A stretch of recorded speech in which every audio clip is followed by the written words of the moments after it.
tui vắt khát nín tui pi asim do a lei hang khát nín mol sang asim do bang mal khát mal nia nei vang bo na ho sim zo sei zo hoi a hi po ka ki pa na mai cham ka hin se me ka in song chan vô dia kan na yello na pat na ho ka sim sing hi theo xem zo se pa kaya ko na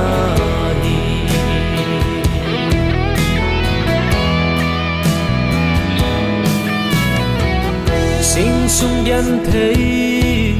thim vắng ăn gì nghìn lồng khăm he bốn vắng van na đi ngung lâu điều sun kata na pan pi kana thu kami phi lon nay don buta Akipana mai cham ka hin se me ka in sung chan vô dia kan na yello na pat na ho ka sim sing hi theo xem zo se pa kaya ko na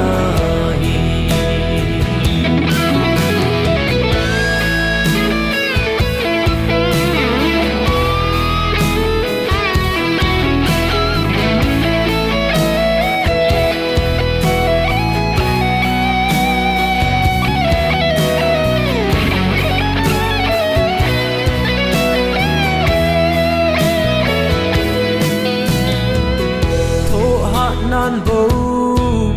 gal zona asozi kita nan bo mi hem a choi sang zi e choi sang pa kai nang ka thang va e ga pa so din nei pui zing Akipana mai cham ka hin se me ka in sung chan vô dia kan na yello na pat na ho ka sim sing hi theo xem zo se pa kaya ko na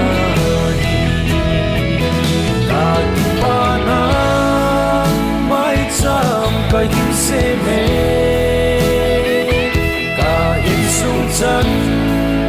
vô dia kan na yello na pat na ho ka sim sing hi theo xem zo se pa kaya ko na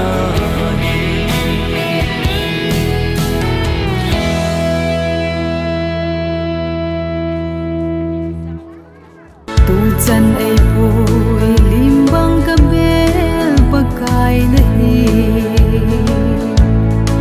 i chân ka hun theina pathin nang za lahi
อิพานุตะกิตอินไบเบิลสังขันสิมหางกติงจะโจเตงตาเลอิพานุโจเสปะทินคุณอาบสานาปาสลจามดลินเอ็นในปีเดียวฮีดิวตรมีบุงเกตสังสมนะสุดที่เอเจอาฮีนังมันอากำการนี่อานาวาเสเตงเลฮิตบังกำพานะพิจานังมันปะกายนะปะเทนสุปะเทนนะโบดิงเอเจปะเทนอทิงปะเทบุปีตาวหันตูนอิพาดูโจเสปะเทนคนอวบสานาปาสลจามลลอิกูตาเวนให้ไงลุนาดิมเซตจิงปะเทนตูนี้พัตตาหินปะกายจับปานำกูมังนังิน government นะตัวพัตตานะปีนะจุงา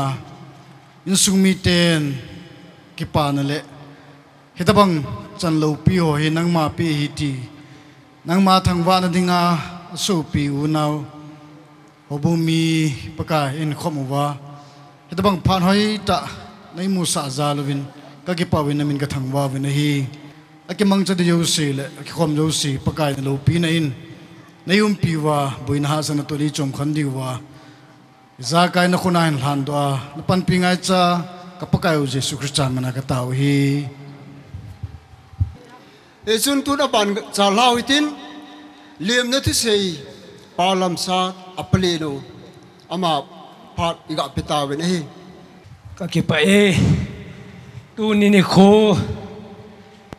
กิติฮิตบังนี่โคพาหอฮีมิโจเสียจังเทปูนประเทศจารินตูนี่เห็นจะป่างำโกมังประเทศพัดเทปูนเราปีตาไม่อหุงจันละอินสุมีเตนเกี่ยวคอมินประเทศพัดเทปูในจันนาวฮีประเทศทางว่าโลเทปูประเทศก็มากิปาทูเซโลเทปูที่ลุงเกลกินเองเฮจะกินกูนะหงกินเองนะประเทศก็มาตาวผู้เมนเฮจะนิโคเลพาดหอยดำนาตอนในปุยลงวินตินประเทศก็มานักกิตาวินตัวนี้ประเทศนี้ตาวนาวัสางเงินโกเลได้เตะหอจงกายโลเวดาหอจงนุ่มแต่ประเทศนี้ตัวจะในปุยวินอามาสเปนแต่ป่าประเทศกันทางไว้ในตัวนี้กินกูนาดิงาอินซูมีเตนโตกูนิตบังกงจงแหลงเจเลเวียอูเลนาวไงลุดเจงกันก็หงหิเลวจนตุนีโปรแกรมฮิกิโลเฮงโลดิงไงไงลุดอากันบินพาหอโจเซลเกลโคตามายาไงลุดละเนตาตูนีอังคอมหอโจเซซาลินนอโจเซซาลินประเทศกันทำเวลาจุงเจวะปากายมินกิปาทุกันเซยินมีปาหินซาเลอุปาหินซาลนบอลวินปากายมินจิบายกันบอลวินเฮตูนีเห็นกินเทมปูดิงอากิเทมปาสอร์เฮเซย์อากังเปาจงอโตนมุนเห็นโลปีนมาจงกิปาทุกเซจินหอบุงลำกายหอเจลเวจาปาสอร์หอเห็นลังหอลำกายหอบุงเปาเห็นลังหมอปูนจัดจมในตำตาหอนอีกินดองตำตาหอนันดาลฮาวาฮิไลมุนาเกหอเต็มนะกินาหุงปังหอโจเซจงอาตุมเตนจงกิปาทุกันเซนะเฮตัวนี้เห็นประเทศทางว่าโรงงานเล่กิปาทูเสียดอยที่โรงงานฮีอินซูมิเตนเสียที่กันในปูวินเยจุนตัวนางหัวโจเสียหินประเทศนี้ทางว่าความว่าตัวนี้กัจจิเจกัจเทปเจว่ากัจจปาวินิตบังยามูไอปุยประเทศก็ไม่ตาวนาวประเทศนสันซาลาฮิตบังจันวโลปีตาฮิกิจังไอจินอเวลประเทศกันทางไว้นี่ตัวนี้เห็นอเดเดินตัวเลจ่าเตหอจิงคัลซานีหุนาปราจันโลฮะโจเซียนจังตูนิชนะฮิจกินโกนาดิงาทาลจุงตั้มตาเซงาตูจันเกียนิลาพาจันเกียอินเดียดิวิเซียมปีฮาวจงกนจูตาจูจันปังจิงฮาวจงจงปะกายมินกิปาทุกันสิเนฮีปีเลปูดอลนีเลกังดอลอุเลนาวดอลฮาวโจเซียจงตูนี่เห็นละมาอยู่กับมูเอ็นจัดจุมมาลำกายจาตาสุจอบานจงป่าสรอยอินตัวนางหอโจเสประเทศพัฒนาบุโซแกเห็นลังอินสุงมีเตียนบอลปีเทกันในโปวินหิงจิงประเทศนิเป้าประเทศตูนาหล่อหินในเปเป้าประเทศนินนาจังเจวิน พัดเทนะนั่นเปตาเห็นตีจูอินสุงมีแต่มีอุปาหินะและมีปาขัดหินซาลาเลียมนัทุเสนกันหินเต็นพาดยากิปิจินินพาดกันละลายลายาฮีกะหงดูอามดิงฮีเอ็นกัสปามามังเฮเลขาสิมากิปรินตูนิจันหินอเมลมังเลวาจีนเทมในหินเดลาปะเทนก็มาตาวงูนาอันเนตุยดอนจงขอสาลเฮลาอันกุนไนตูนินอลอลินนักเกนจงก็กิปาปีนอปาเลนีนานีมาซาบอลปีเทนฮิจงแรงเกยจงปะเทนก็มากะตาวในตูนินอลอลินนักมูจินอามาซาลินจงปะเทนกันทางไว้ในเฮเยจุนอนุเลนะหินเกยกะฮีเอ็นตูนินีมาจะดังบอลปีกะเทกันในฮอนปูอินปัทเทนินพัดเทบัวตุบเลตัวอีซานในจงเลดำเทนะปัทเทนะเปโลเลลอลินนมลูดิงฮีปัทเทนินดำเทนะเปียอัตุบนอลอลินแทกวยซาลินปัทเทนโลปีนะดิงินปนศิลกันศิลปีฮอนดิงฮีอนุเลหุงินเต็นเกยนินปนศิลกันศิลปีโจเตงเลอาโซปิเตหออันนี้เตหอนจงบอลนู้มันเองเฮ้ยจะบ้านอันกี่บอลโจไปดินอันนี้เตหออุเตหอจงกี่วงวินลังโจเห็นกินบอลที่หอโจเสียจูปนศิลปีดิงอันนี้เตหออนุเลนจงตะเลวจนพันเต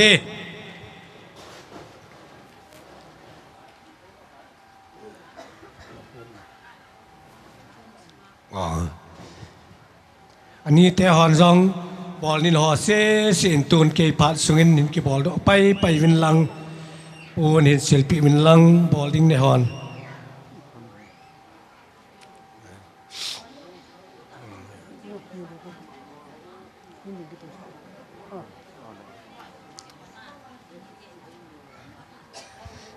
อันนี้เตหอนจงกิถูข้อมวินอาทิตย์เกี่ยววิลวินสุมิน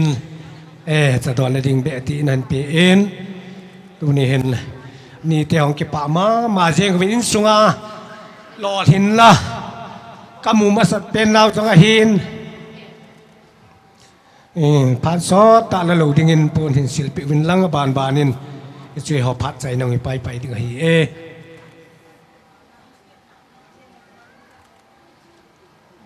ลิมยากิลาปีดินี่แทนสองเล่มกิลาปีโนมินลิมสองเห็นกับวัดวินลังงาเล่มกิลาปีว่าไป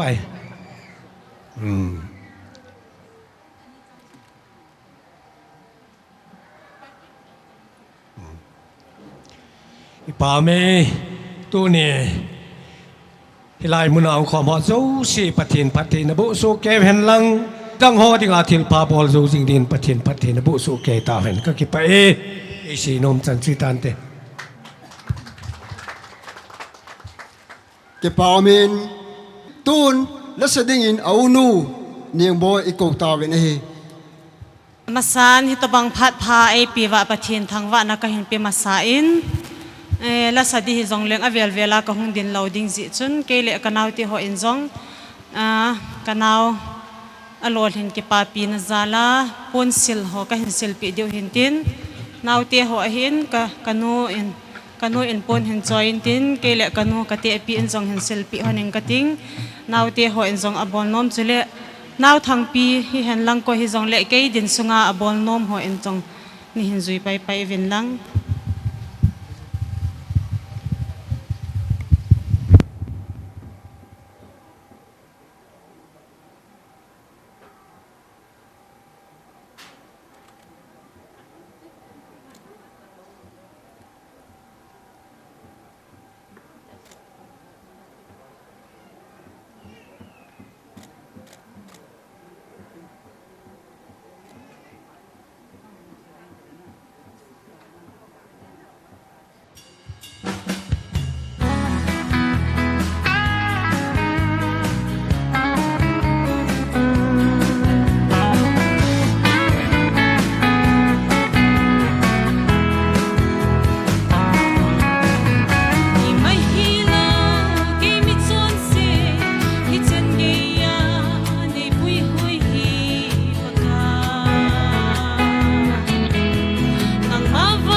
pi le tu ni ung khom nau athu pi pen timba jo hitin kin thiam pu retire pastor hese agang pau aphat mon lo dingin iko ta be ne ki pam le zengin tu ni mang boy pathin puina pathin pathi bo na chan hi iti ka gel ham abang le ka tha su adang le ka ga agel kit na le ni khu jong hi chom ka sai ni khu hing sen ki mang han lang alam thei chan lam han lang ki pa thu sei thei chan en jong ki sei le ti ho jong ka gel da pon aji chu mang boy hi ka ga gelin a u te ni mei gu mo la a ama hi ang pin sunga hen ke yong sung ge la kam lai hi en ki pam ka sama ma jingen ka gel da na chu mang boy hi ni mei gu la a no ha pen pen ama ang pin jeng wang hi anu le pa au te honong de valu vintin mi su po vinde ti ka dung ki ma ko ko je ale ma pi hi ele aching sa hum pi nga bangin kidang kasa mama khat ne hi mang boy hi ya chun tunia jong hen kin thim pu a service aji do zo nunga kagang pa en e tau pi le ti hi lovin lekha sim na la ja lo hin na ka ne le kagang in e tau pi ding he ti vision thim gau thin mu ta bang thila mun ka ge len ya chu hi cho ja chu ka tha su oi pathen pui na oi a si ye chen to ni a hen ka ge la he le in sumi te ding in jong kinol he jong lew han kinong ai the chen nong ka tin he jong de i sei ding sei lo hi la mu chu kum tam pi ki nga a kum som thum ala kum som ni wal hum ki nga a mi hing ki ho mo ki pa to i ki phat lam na lama i sei ding sei lo wa kwai kit kit ti chu hin man ding yong ka ging sapol ke pa me in sung mi te pathen apuin ho hi ama ho jang tam ta sen ho mon tin thaman ka sei ngun in fala kum khat na chu ka che le do khu kiti khat amen income tax a chu pion a hen chu gidal pion a hen ale ipui tu win thele amu nen Allah sa achu ka ngai ya le nong ki lo ding share pi ho lang hona wat ding các cụ phát là bộ nó kỳ đi ngay tiền hiện nghe cái tiền chúa dừng vào pa chun cái mà ấy sal vậy thì ra hệ sai thế lên hung tu hung cái lệ rồi cái gì thằng lệ các cô mà sẽ cái chỗ hệ gì mi họ hiện đủ khu dù đón pa ai lâu lệ im cha ai lâu tin ipom nante tu nhà cái sao chun hệ nằm cái ông mẹ ta tụi na hệ nằm cái sao họ chun cái gì miền ít mà chân ấy coi lâu rồi lệ chúa dừng vào pa chun đâu khu sal vậy thì chú bắt thiên cái thằng vợ chú bắt thiên bùi na khát tu na giống như bắt thiên bùi na à si mồ bên cái pa mà riêng hết chú cái gì nó mà hiện cái gì bằng à chú mi tâm ta nó cái gì này nín tao pion ipina dem service cái tao tiếng ấy ít giống lệ à gì nào vậy tôi hiện cái pension 2018 na chú pension cái tan langai an là chung langai na to mission nia ka to ji chun ena ko ma sap pa langai pension nai lo ka hi ani chan na e ko ECA to ka ki ka pension ka chi man tan chung na pa to han pension e pi nai lo hi e chu ka ga sei no men ya chu pension hi chung langai hi iti a ka mu ding ham cái pension ni vang su ai lại kiến thu sĩ thì ta lũ điên cái gì liền, ya chú tôi ni các cái bà giờ cái hết ai rồi là cái lung thím mắm cân sủ lại mang boy lô hình nên đi khu coi ta bằng yêu ai mom giống đấy cái bà giờ hết tin ni hết thêm bị lâu chừng cái gì nôm là gì chỉ chừng tôi ni hen Bắt thiên thu in sim khom ding ovin First Chronicle bung som ni la bung ku chang som na chang ni hin siming katin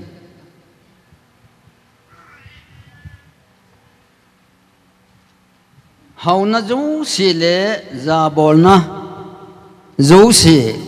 nanga hung kun ahin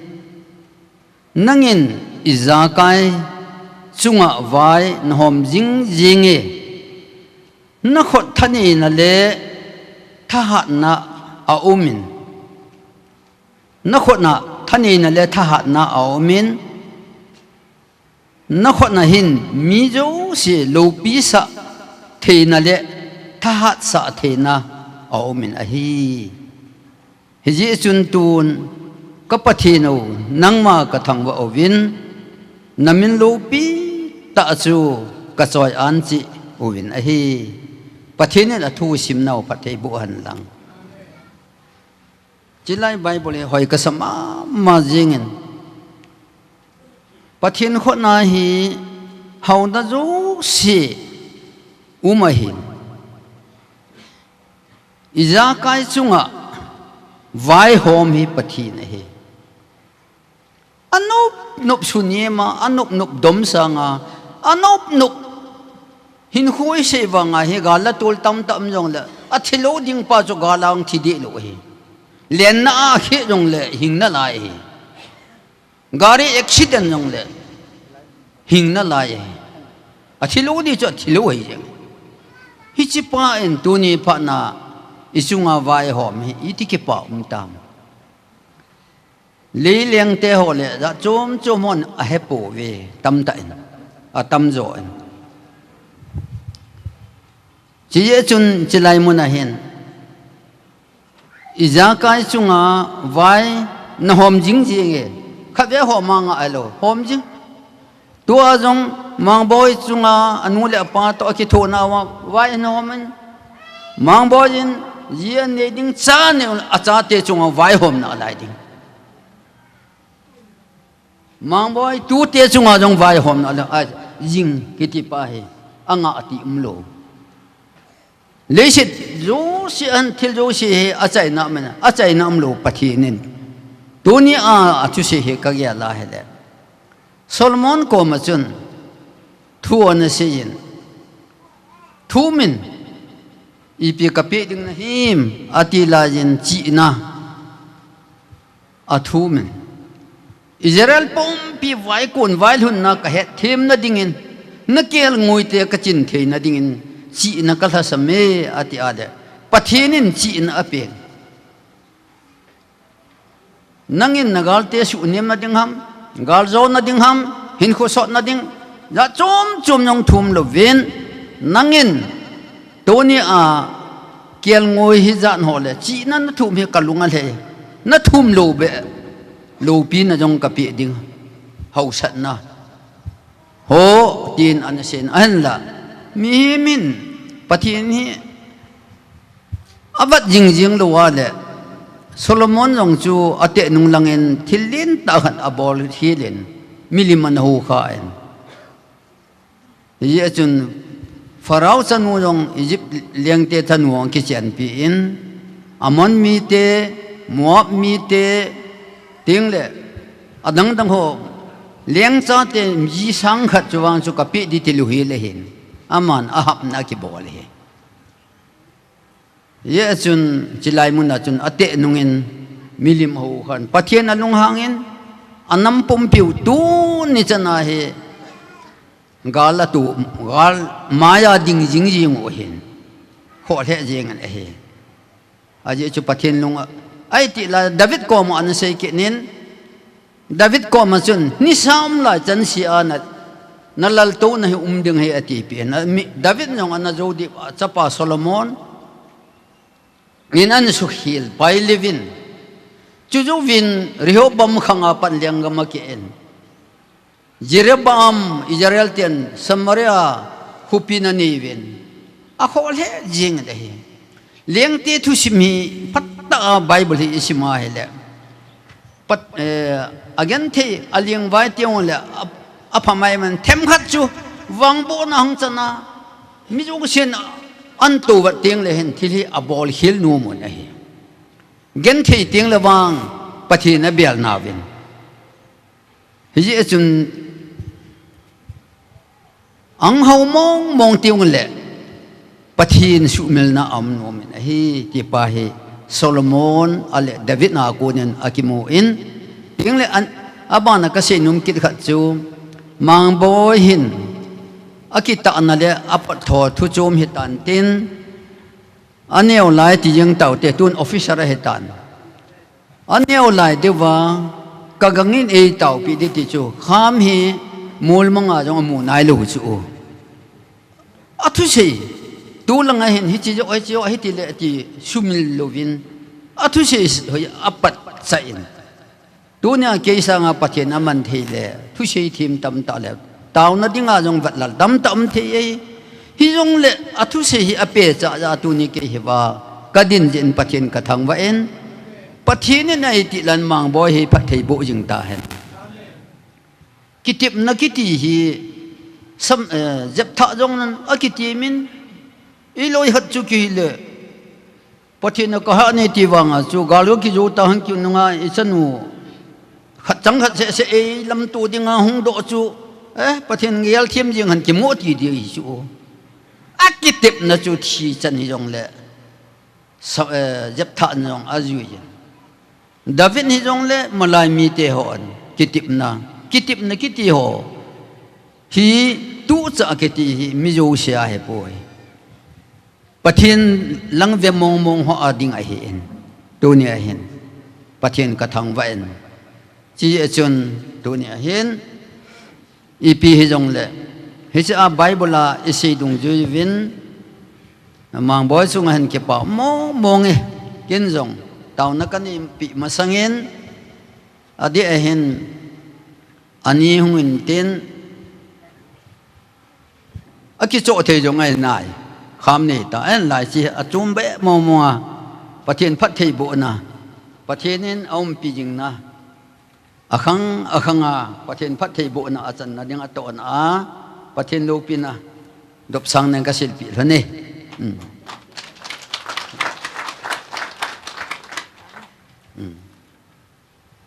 ale tun ipisu hitan no hele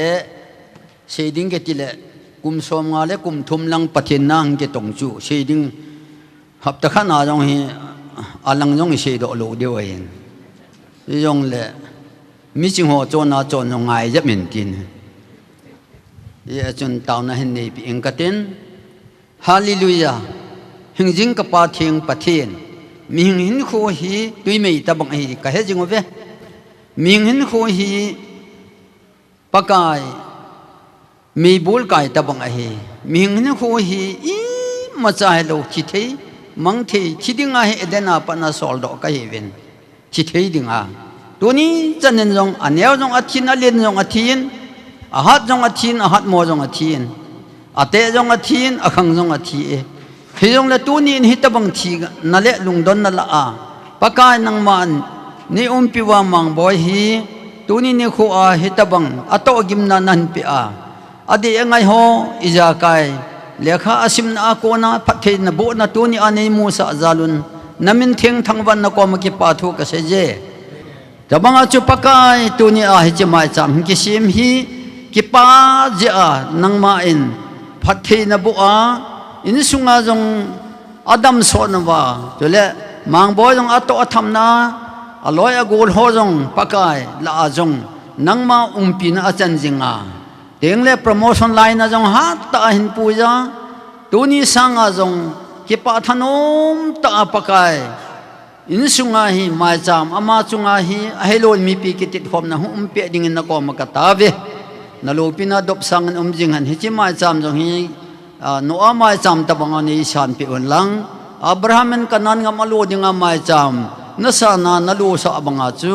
tuni an sunga de la ngai jo se mu the nga phat the na bo din hi chi mai cham hin khona ka bop sa ken on hi thangwa na kanija ija na hi pakai ji sumina ka ta wa hi amen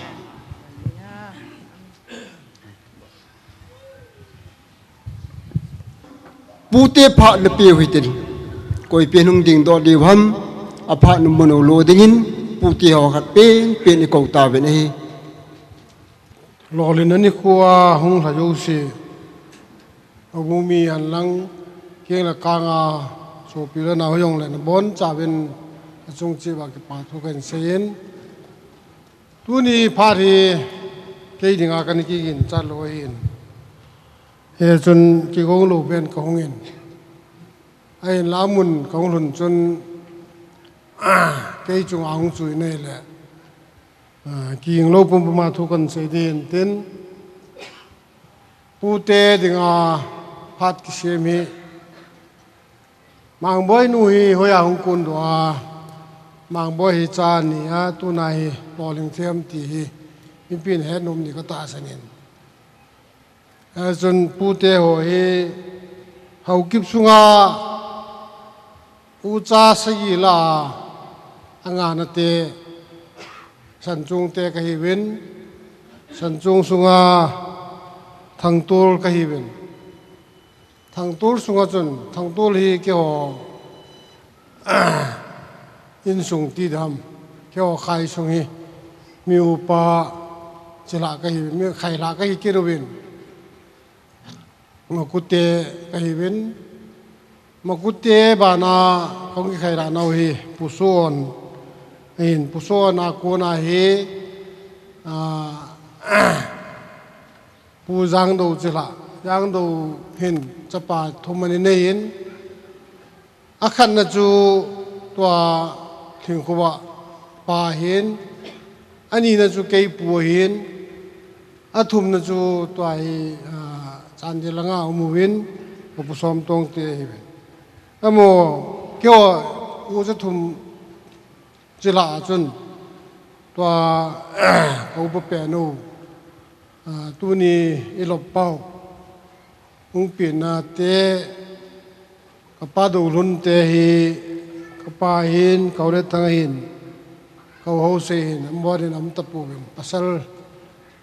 tu nya tu sei the ding om ta lo zen ka cha pau thong kulen chula cha pang hi na lai ye chun ama khel di chu kong kyo lo le kei u pa yong hi tu na hong the ki ta lo ye chun cây chua hung chua ka hung din do hin ye zon tu na hi toa in siêu gồm lâm ta ka hung kun do nau chu ling ko wa chun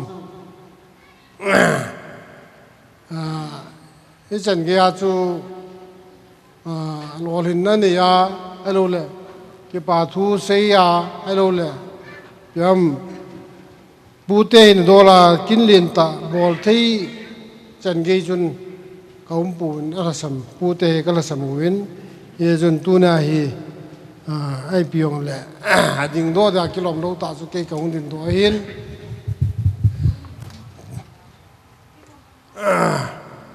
pa cầm lên lệ nu linh khoa hi amani hi chanu te la adingin sin theum ta hi lonin in sung kin le dong zo se amani kin to agi ge lona tu cha hi na yong in sung hi na yong hung in pan pi jingu phatin le ni sia phat thei kan bo jingu khat cho hin pu te phat te bu ne ya changu wen tu ni na cha pa tu ma sanga minisal pan an sei bang chun acha pa wang panai anmula pa phat jal le anmula pa thil bol ga hi ti tunin ken ka sei do no min tunin jong ka tu pa mang bo hi aneu lai jong kan he khapuin alolin masat chu kan he hi jun chandil ka ma kanum na la in toai wang phat chakhat ki ti dam mail hon in dal khomu le je jan pur ka ma hung kum khom pharai tu na hi phata kong la the hin jun tu ni lawam khwa ki bol le sau ta kha sei ngai lu amo jun he sa wa hin ai la tui bong hi mi gam tinung ki kho ma amo yong hi nai lam chang cheng lu nai na lai wa chu he jan ge chu kan se hin jun anung hung kon don thu neo khat chu se wen ten ai pyo le tu pa mang boy hin tu ni ki wa hi puin amba na jong ji hoi ta phata ni ya pathen mina he ta bang a hi chi sang a hoyo la pu ya hi pathen mina jong meris chi ma patyan mu the ni jong a pui na in pathe kan bu kin la in he ta bang lo pi na hai lo la lo lin na ki ti hi e on no i bol ha ro hin i hol ha ro hin ai la phat thei bo ri pa na bo lo ai la ki mu thei lo hin tu chung CGL mu ki phone chun bolin ken jong result kan na ve in ken ka ba hi lun min tang le lun min tang hi khat be ong jaw ram tirana he ka ba hi ai la ngam ngô mang ki ti hi apa aphung min ka ba le mi saw hi apa min ka ba la kam le nei nei la se pa wa hi atu pai te te ti so kan gel ro hin ama anei sa lai lai a vel vela mu hin amulo la hoi khat cha mu ka mu lo la hoi jan ge chu phat the bu na cha hin ya chu tu na hi ma khu wa separate mission no in dalway imu new yong le secretary center secretary da khu e ho chan bu yong zo ma nan hok the da lai he jan ge din mun an tu di ta in so he awang pa dai le sang ta hong kai de hin ye chun ama hong pathin phat thei bu in tin ji phata in ki mun tin chala nawin phat wang buin pathin phat thei buin tin ama sanga jing ro thiam ro hong sep ding tunin ken jong phat thei ken bu ki ne he ai piong la tunin introduce pute ina ki phone dong zola mail sen tin ai piong la ke phat su ga hin pute langa ko na thil pa bol num jo se hung ding do win lang koi ka ti poin ông đâu hiểu chôm chén các cái hết khá các cái hết tù lù cái gì chân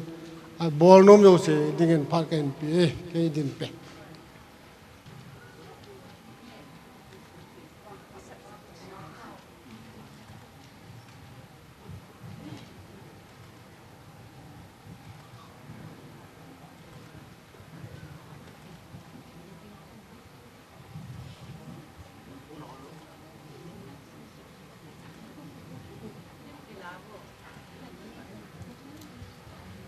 nó bỏ lỗ đây bỏ sạch thế nào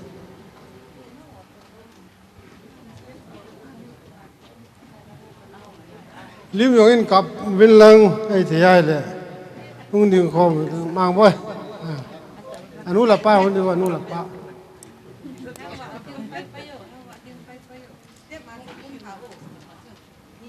step ở khi nào mang bơi đồ sạch thế nào đây là ông khi nào mang bơi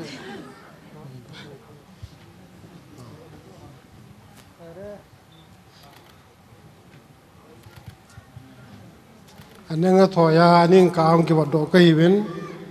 ये तो अंगन बोलो तो त्याग तो क्यों कहीं पो बिन ऐ पियोंग ले तो हम दिन तो से जो पुतेन सुमिंगन की बेटी जो cái hệ साइन ऐ पियोंग ले इसे बंगविन mang boin tu nung tu mà bàn nung le tham phát na phát triển phát triển bộ na bàn hình mù dòng những tài hình tí cho cái mà cái sự nó mình tin cái dân truy tan tê cái mà phát tun abana an sal la vitin in nei te pha ne hin a sei no mu yong hin se jevin tin chule thil pha abol no mu yong le hin bol vin tin amo phat man dan danin tu ni amo kin go ni ye chun amo hon aman dan wa hin mong cha dingin amo phat di pita vin hi ka ki pa e aje chu zani khat ve ni apanin go a phin yengin koi kin nei mala e ho pauluin sa thamin man de kaloi ka gol ka sopi kau kanau zo sil ka ko tan go akon hin boina le i katita de o katin hiong le pathian ko mahin tam ta ve katawin pathian in tu ni kho hi sajong sabe se alo go jong zulovin ei koi nilhum chan ke yang zulawa ei koi pi na lai divin katawin ai amma sa pentain tu ni kho hi che program gong thea ei koya mi pi masanga ding thea ei koya kachapa ngam go mang boy chunga ki pa thu masa benten kan sei nei aje chu aman hi tabang lo hin na nei lo hile ke hi mil ai la ka din thei lo di hin a ma zala ka hung din thei je in ka ki pa in chule ama sa pentain abana kin thiempu agang he sei aneu laya ki pada di mai leng adang ho kaga i khat nei pun pastor la adinga evangelist ala adinga alu chunga khotam ngap pen he je jon ataw na yung alo hinge tin kalain ama zalin yung patin katang we nei chule so pi ule naw tu ni kho a hilaya hi ka kipana ni kho hin e hung kipa pileti a tip na kanan ni ho tu lai hi kala kison jo pun phone na hi ki phone na ki sei tho hin ka khom pi ho honorable MLA Paulin Lalga da ka khom pi ho kaloi ho yong amel kamun chule 1987 batch kaloi ho yong kamun chule SDO insungmi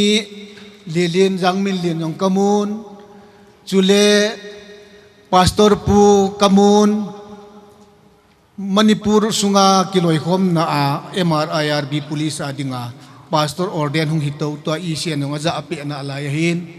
chule kanau Paulin misaw kamun chule kachapa anewa padan kho kha hicheto bang amu theina dinga hunjil tila Salbrook principal lilin kamuin chule insunga ke ho insungin pastor hi kahau puwin midangin tam ta ne yong le kanei sun pastor Jamlal tutuin KCC poina ma jong kamun chule ule naw so pitam ta kaga afona ahile henge hung jaw na nge ti ho athang pin ka veda hile hung jaw su dingin ka ging chain nabon chachungwa ki pa thu ka sein apa kha di na jalin hi chekin go na ni hung tha pi je win na bon cha chung wa ki pa thu ka sein chule mi sau la vom lama kana chen na kana pin na kapu ka pa khanga kana chen na mi sau la vom hausa pu ka pa se mang amang ka ti mi nai le hat zo ta hi yong le e hung tha pi jin achunga ki pa thu ka sein tui bong ka chen na kho zol hausa pu ka ga ti min ama yong tu din munin a hat tapon kanu khun tau sa pi khun na pa hi mit hi na la ayong na namu ta lo le a hat tapoi tin a yengin na pa wang hung zo pun te atin yong le ka ga kowin ama hung hi yong le adang ho loi le gol hung di ka ta sanin ka ki pa en tu ni kho hi ki pa thu se di ha tam ma yengin hoya ki pana hoya ki sei zo dham ka he thei pun kan ko ten na sei ding them khat be ki ji do ai ti ji win heyong le sei ding lom ga ki ji do ang chu kanom pun tu ni kho hin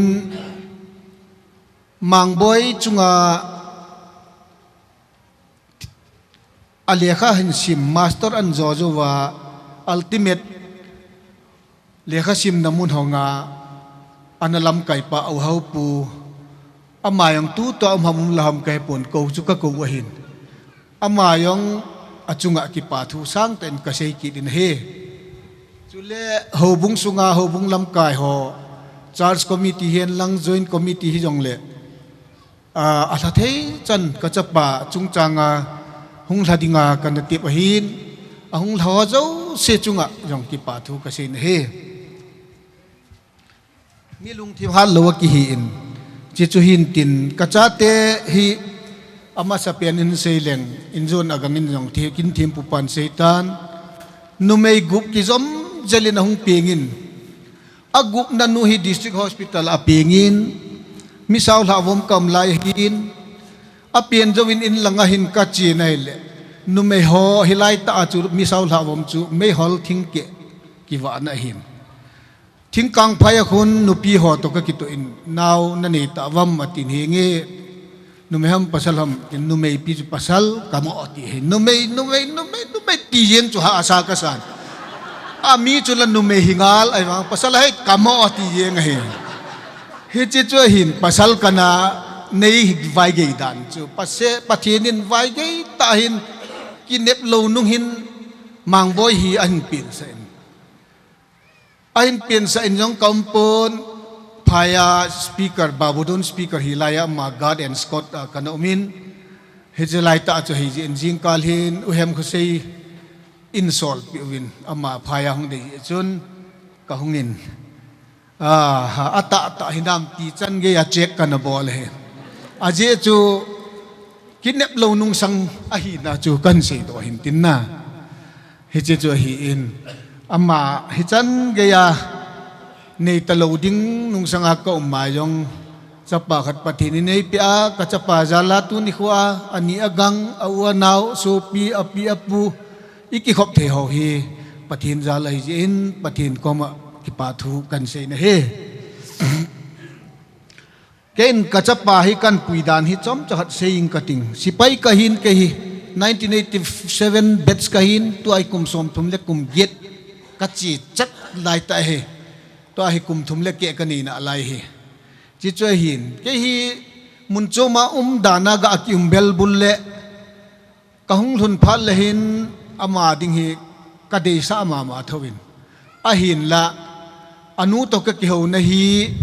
ne thei tui ta chu na cha pa dan nan cho no ma de hin hi chalaya chu good day ki ti he biscuit la tui loi he tu la ya he koi mana thu la lo wanga good day kan chon ne thei kan chon ka hung lungin ka pi nai le ama hin na khe ding na u te nu mei gu ho hi khat kharan ho pi ding awal wal chu khat awal le nanga ni awal le nanga cheti lo wa chu nan ki chum hui na bol thei lo ding hi ti in kan hi li nai le aman jong hi ti chun ka sei bang thon nu to ahin bolin ahin bol to pe in chapang numei sagi numei gup nunga pasal khat chu inzon kin thiam pu agang na sei hi naman hun he bol be san tin man thein so pun te ti mi tam ta ina lunga agel ding ka ta sane ken yong ka kinep lo he hi jong le pathin ko matau pumen ki puyin hepa pistor ka de ye tile bana ka mada tui bong ba yalang ka jot pi got jeng he ke ju ki kham zo lo ka hi pistor hoi ta ta mi na cha te cho pi holana ek ke ka poi pistor ka poi cho pi ho a hi na no hin boy hi chi hi na cho ya hi le khat ve tieng le sipa hon na mat de he anatia na lep zui le pathen jala pathen min lo pi na da ka se ka chapa hi chapa chang khat numi gup nunga pi nga hi wa nga pistor khat jong ka cho pi lo hi toy gan kiti huna ka cho pi lo hi aka yong le kaptan te ama choi di na kilom poi tia hi ta chu kan ai khat hin tu chan ge in a choi do pun pathin zalin pen azangin tu chanin pen a choi do pe na hi ti chu kan se nom hin ten chule ken kan dei chu boy class 12 chan wang simin lang 12 na chai chai le ken council o ja khat na cho ping cutting ji na in lang in nga in lang hin ke yong pension ka chi thele chi cutting kat na tia kana chil til le inui sadun loi khanin ke chun apo do diong nom lo hita chu service jong hi tu laya a hi thele khat hi bol pi jinga ina hi inda thalo lum le ka ti hin yong le pathin in ama hi apuin a chu ma hin ken ka gel a chu ma hin pathin a phading lam joi nan puin a hi le tu ni kho hin aman jong sei nan tin kum thum ki zom jal hi 2023 24 25 ki thum ve ki zom jal service han ji do in 23 in khata ji do in 24 in asia account general ji do in 25 ba hi che assistant section officer pen han ji do in adang anala apen chu a u te hon hilai hin in mun ki sajo lo lai hi chun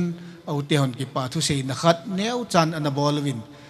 hi che chun tu hin tu chunga hele i piong le man yong amabana ji talo mai the hi ji a hi su pi ule naw ngai lut cheng to ama chung zalin in khat kinai le tia chu kain gon wa kain ko khom nei ve chu le tu ni kho hi chekin ki ja na dinga panna satai la piwa apu sei boy especially a chumin ki pa thu ka sein in sunga thil ki jang zo se banner hi hen lang chule epp jong le thil ki bal zo se ama design ama panla na jala aman jong lalawa aman in bol do pi oi jin apu sei boy jong ai chung hen jong ki pa thu kan sein chule kalunga na dongin in mun ne wa hin in le in ki madahin an ne atui don jong mi za thum jali ki su to le iti ditam ta ka gel jing lain go fiko pa mang khulin le nei pi ko ma kholai ka wa lonin hilaya in mun to ne le cha ki bol na mun khu ka ga thum lonin le amanin yong atupa dingin ki pa ta in phal pim cha bi e hung pi win ke hon cha bi ka gala yong hello go fiko pa iti le mi zo sin het jin pa mang kulin in cha bi hing tha bi na ja theidan dan na jangun tin asin he chi chu na ma chung yang ki pa thu kan sei na he chule tu ni kho ala sadinga ka te bu hi a u inan satan che he ama chung son pe a ani na ka chanu tel ani na hin la sa chu chule nu ling cha ama to hin de sa na ka na nein mang boy in jong itam ka da lo lin na ka hin nei kha ale kauling cha la ki sa hen ti dei sa na nei chun kauling cha hi kana sei na le man yong ki pa te ni san pi win ama chungang ki pa thu kan sein chule tu ni kho a loi le gol tam ta kamuin katep wangin abang le ka kiging cha jui pon ko yong na be dham ka tin hi yong le loi le gol tam ta nu le pa ule naw na hung win ke ho kina asumel hoi ding le aziam hoi dinga na hungu kamu jin ka kipain ke hin thu ka sei them pon chule ka chapa chung changa hi 100 la 20-30% hi ke to ki gop ina umlo ka hi ji hin ken ama chung chang thu sau sei pum ka ting na ho zo se chunga ki pa thu kan se hin ka loi ho 1987 bets ka kowin group khat jong whatsapp group ki honga hin kaloi ho 87 na sipai nar kanalut khom pio chu khadwe hung ding do zap divo nom namun chewa kum som legiet kum som thum legiet service nge nahin chal panguyong zol hel hul nge nahitan ke ya zol mo pe nahin ka ki pa en kaloi ho jo si chungam ka ki pa ne kyo hi hoi lai hama mi thlem cha kai wang ka chen nau mun chum chi hi ji hin ki su khom ne ha sama ma jingin hi cha chan chu hin tin ke sei thei chan ka ban hi kanu vinun zomin tin chom khat aman yong holim na chapa chung changa anu in apui dan le aung ki vop lon dan chom khat aman yong holin han nei pin ten hin te ken aman pe soning ka te ka ki pa e pathin ka thang wa e masapenin apa se ho si chu hin ver se da tang ka ting tu ni go zong zulo ni sa zong salowa whether nom ta e piu ha chung nung pathin thang wa na ka hin pe masa e tu ni he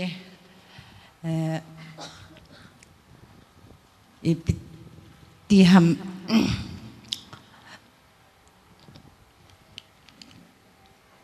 kipa na zalin himit hi zong asuin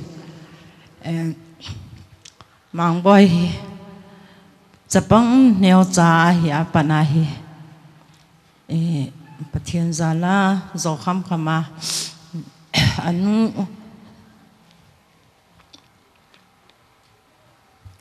anu ka hina hin leng lal he zong la pathian thu hian lang ta sa thu yang le ka hin bùi hôi nó hỏi thêm khách xe lâu thấy cái buồn anh nghèo lại trên biển đàn thu hồ bạn anh xe tại cho chuyên hà xe đa tăng cái tiếng ama hi nghèo dài hin ni về hi anh thi khiên khát về hi anh đừng thấy pan hin quarter cái chuyện lại bên get na hi get khoma cái tụi anh na hele biang sunga lam liena footballer ke team ho in adip lai ta he sia kha pe jevin ana thimilin chini yong so hing do dinga ka koi ta lo hi cham kha jowin ang hai do kinin chu jowin kum thum alhin masangin kotala ka ute ka ulai lamte na hin kholai lengin ka chi hanin aile ke in sunga ka ute ho to ka ke holim pen hin ku guong ahung zuin ha ta in hung zuin hele lang ho tu hi atong lai khana wel alai banu atong lai khana hen tu ki khole helai chun a khon hi so minge ta ak bung botun le tu ya chun akitung lu ne ken akitun lu lam nong ke hello aza hi amang tu hin thakana akitun lu ja chu an le do ki le ama khon heno wa hen ti in achun au te hon andal ve na hele tuila azun agala do ve chini jong chun zan khuba in imu theilowin kaumen kanau hi tu zan chon na be han la thi na nei le i chan ge ya kulai len na hetabang to si ka to pi hi thimo apani chan ei chana ulana win thimo na i chan de ham chi su ka gelen a hin kho chi so hi ka ga ve en chile ama hi thêm khác khả na poi na kan sei tho de he tam be se de hi chun aneu lai jin khat be hi ke yong bazala ka poin ka chi han ne hele bazala kolte thirju na mai hin adingin le thil azu ho kha za thu min tul la chun ake sain akamin ele ke yong ka za sain in ka hon hen ka je min tu kal ting le bazala ka puya hita hena ki ding ham nam ki lo ham ka til henu tapongi ati en hicha ki pa chun ken long bazala ka puya hele a heden heno hi chu hu ka thum le nang ni zep ki chu na ati en I ka ti en hiti chun all in a hon sien ama hi a phat na khan hi ani wa pa ka hen ve na hele min a hil no ho hi a phalai la hi ala thein min hiti hin hi ati a hele ama he na hi ke ngam jing lo a hoi lai la dan he thi mi chi ka mu do khana hi chi chu hi in chi ting le ama hi naw lum pe na hi ji hin aka le apa na se bangin de sa na jong om ji na hi bangin hi so zo se so ki bol the pun ane wa pana ka hin pui dan khat ki cho hele neu za hi in class B asim la hin lai solbo school ahung kai pan tan grace a kum khat na ka hin lai hin dukan khat na omen dukan te hin happy iti dana khat ve be yong mang boy ne the hong zo lam ka he ti en kyong as ne the zo na de hi na puin thalo la pha le an changa cho a school fee ho ape a hele ban ho them to a hong hi a hele now te ne the dukana ne the zo na de awal do poi so hi seng son aum the poi ka ti en adang ya thum lo zong le ama be en hung ki zo ji le ki lo ma ti en ai wangin ken ama kho na hi sum ka pi lo hi ade engai a mai la poi mo ka vet pi in ti sun a kho na hen paisa ka na pe pon si chu ki nem chutle apa in anzon se ta chu sun se da tang ka ting ani the zo pi ji dan ho hen se da tang ka ting ta ama hi ne wa pa na area town na hi zong le hoi lai town na hi zong le kapui kapu a hong le them pha na su kapu zo lo pha le a ke nga hi ka kai thwa chi chim pan te ti pha la kapu ki ji a ai ta chu ko su hoi la ngang ho jing ka taw na ho hi te sing la ngang ho kapu ji a ta he taw na a he kapui le ama ji hin a hong area la si a taw na a hi ama a hong zaw jing ji hin no pi te la a to apan headquarter area sunga taw kom na he member ko huwa ki simting le mangboy jong present jinga hi je mangboy hi tui bong te ala adia member khana isim di wa ta atiwin sa pa chun ama kun chun area sunga taw kom na chi khom ho hi pi ha chapang neu cha hen pu hong chu member ko hi na hi hung ki sim pa na hi chi chun he cho ho hi ka ven ne kanu hing zo hai to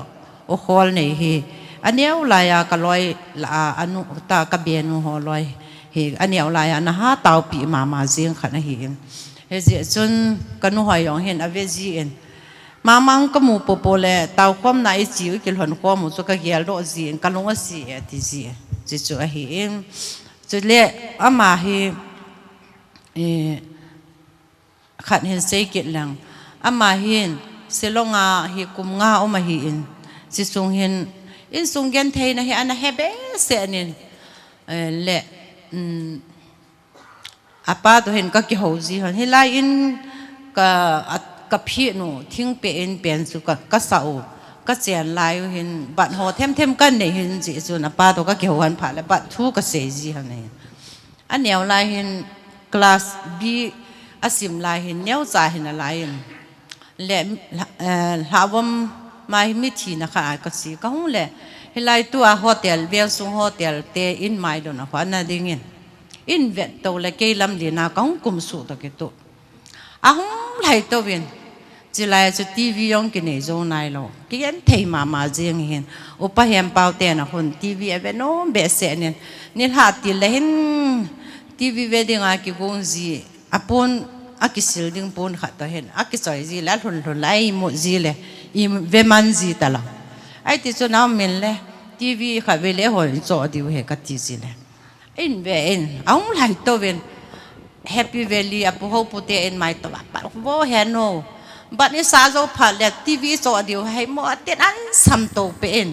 he ti kun ka bolin sei hin ka tai ta ka bol ma he no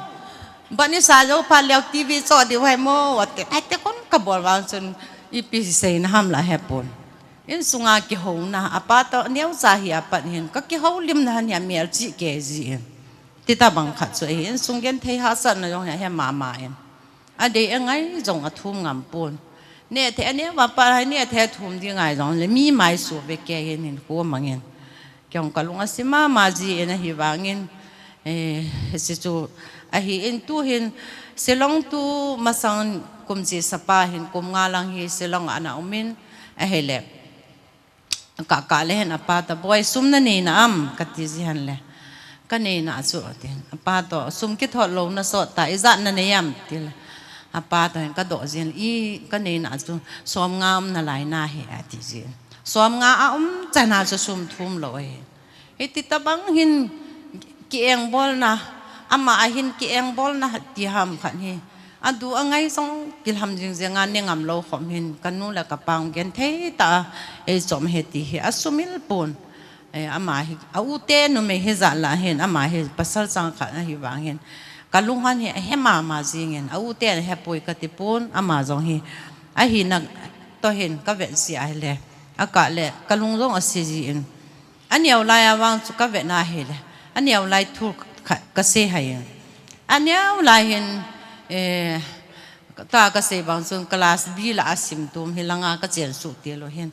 a che na hen thing bong bai amol an chom go bong amul an chom at song khol ti sa hwa hi amang ya jip to ba han chun ta kho chun the chun mo ai thing bong bai an chun ji ai zu ipida chun an chun ham ti le henu me hol na cho pha len na me cho na ding a hi ti ji ai tin chi na ao me la ke ngo si pa wang hi ka den mi lo hu su na da ham ta thing bong bai ti chom je na hen tong yin tin pi le khang sim do pon te kan ti he ai wa le khan sim le pathian zalin a hung chi to we a thiem pe he lo wang a pulien lo hen a he ding he ama he mi a chi dem ka pon ku class 5 na sim kum lo chun class to pal a hen la hung ke hen le a pulien hen class 6 he emission bo bo le lang tuition fee he kum long a ka vet de he atin le a u te ko ma ke ta bang hin le kha sim win lang tuition fee he free han la hele nu le papa jong nu ma sa dom di ati ji ama he ane ma pan hin aum chen he se de ta ma ji nge si cho he chule si cho high school la kai la he kha 11 an sim hin henu phone ni so pin an ti tan ken boy phone so po te 11 na hi pa ne 12 na sim chai pha le kam chom na ji di phai so de he na u te jong som la ni chai ma sanga phone ki so lo he katila ama hen heno ni so pi te jin a poi mo ji ati a sei pha chun ka cho ngam la he poi na thil di hi a ki cho nom lo he poi a hi wang ka cho ana man hil di ka ki cha ne katila heno te sini bol te sini bolin lang phone ni cho pi a ka result si am ai lo le na cho ma sanga hoi zo am te sini bolin lang tu le cho po we a cho po we ti pha na tao pha hen sang gu ma kha he ka chol hone a pa ta hen ka cho pel han le ai chi ngom bol le ama he ka thim be ji na he le sukul chi di pha le a phone he lo khop no ya ha gol lu hawin kaya chi di jang le lo khop no ya he phone ha koi lu hawin la ki tia yang phone choi lo so che la so ka aza cha na la jin tin mi la he ta ke phone hwa mi thil ka kam ho kha ma he za cha jin tin bol nom lo ti kha chu me le ai chu hon 12 an sim ja hen a result he a sei bang chun hoi selin a hung en le a ba na sim na a boi ta pon ti chi chun a hoi ta wang cho pi the hi tai ka ti hanen a pa to kan cho pi lo ne hin hi ti chun a hung ki chi to hung ki chi to ama hi ama hin khu a kan ka bol khil ding ka ki cha pen le kan na ti za na pen so apa ko ma hin ka se ji apa hin azun zong ase ta en apa hin pi ha ama thum zo si hi pi de bol ding khonunga di chu asu tan ti ta banga hi an lu se wal ji pha le ke ho hen ichi chu hi lo ding hi mang boy hin khu a kana ki sa pen le kana lung thim kalung thima kana gel kho pen kha chu apa ko ma ka se ta hi ilung se na han hi ibe sa hana imu sa tam hana haile khunung le ete nong e voi nong le ene ama pul hi ahinga te se hona hinga pul ki do ati hu tu lai mi tam ta na bo am a chang ta e hi ta bang khu i chan ding a hi he chun alung se lo bang ta hi ike ma ikep do a hele khunung le e ha lo no le eni dinga wal na hung hi the hung hi ding hi he chun ilung se na hi ha mu sa lo di hi ti hi apa ko ma he kan se ji je chun tu ni en anu apa ke nin kan ka mo pu na han ke ni pui thiam wang le ke ni hil thiam wang ai chan su he pun kan ke ni chung ka mo pu na han ding su ka ki to han he ala di pahin ala a phalai lai la kha je a hi mang boy hi thu mang pa a hello le lol hing pa chu a hi ti hi ka sei no min mi bang khanin iti yong na sinai ti ti ati je ei sin thiam vai pun mi nu kha chun koi aza cho phalo ding thu a hil dam a pha hilin tin a chi na ding a mi na de hil a hi in e chi chu ke ma chi le hil thiam ji he pon pathin nin het na khama ka hil na hon apa in game ka hil na ho Sunday school ane bapa na hong kaya Sunday school hong graduate high school amin oi za hon le kha keu hilo chan pha hila he cha ho zo se chu ala adan hong thima aman cha thip ja tu na hi ama he tie bo ve nu le pa hil thim ji hil ei sanga cha hil thim tam pi uma hi e sun tu ni hen cha ho zo se he ka cha pa zala tu ni ama hitabang lol hin na a hin tup na ho ahong chan na ho je a ke le apa jong chan bo ka chan hi ama chunga jong ki pa thu ka hen phu nge sei ding hi atame jong le sei lang ke yong tam pi ka sei ding the he ji en ke hen sei da tang ka ti jong la tu ni ho ta banga ka din ki lo le the lo hi ji chun ka han sei hin tin tu hin mi him ka na tun ka sei hai ka lam kai ho zo si ho bung lam kai ho hin ji le ve ya u le nau tu le cha te ho ho zo si apa in ki pa thu apa te ni na sei chung an se tang ka ting tu ni a ka adi a ka u te ho ke manung sang te ho ka u te ho ka pien pi cha ni anadam ta hi jong le ka pa niao cha te ka u ka jang le nin jong apu te ke manung sang hi na ka u te ho i hung din pi ho jin jong ka ki pa tu ni hin na ho zo se jong le pathin chunga ka ki pa in ne le cha ai bol pi ho tu ni a hi an jong tu le cha te hon pha bep khat na ho no win su ting le mi hon sa jong akila in zo ting le bon cha ke ba ha le jong la ne su ke diu hin tin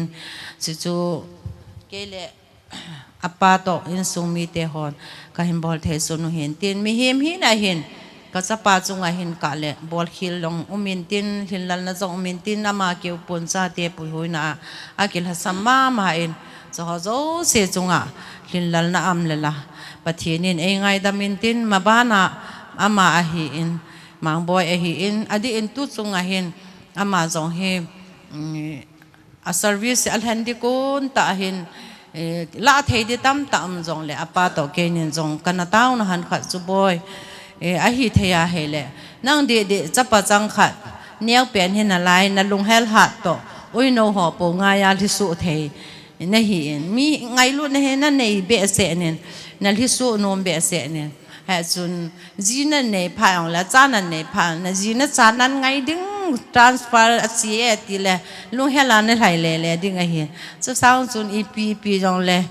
permanent na ne thei ding post ki ve nen ka ti hanen le aman jong a hen ve en ken la hoi lo ep hi ki hello hi ai chi chu ka na sei pi chu a hi be men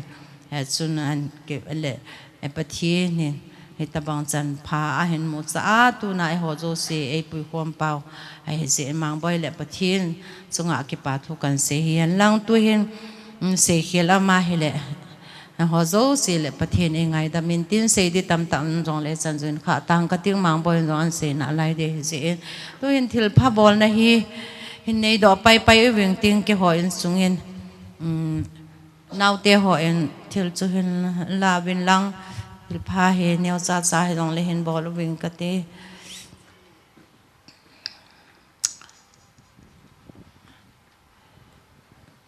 a ho pu he hung thei lo ultimate pa he tu ni he seminar pe pala la na di khat da he ama khelen mi an solin chi chong ten ama ko mo nga hi kha we mang boy to chi ding ka tiu hin hu langa hung bo langa hin choi bo ka be ho nu ho he an bola boi za ka cha te si to kong ki tho din tin na ama sa penin agang hi pastor pa hi yang boy nagang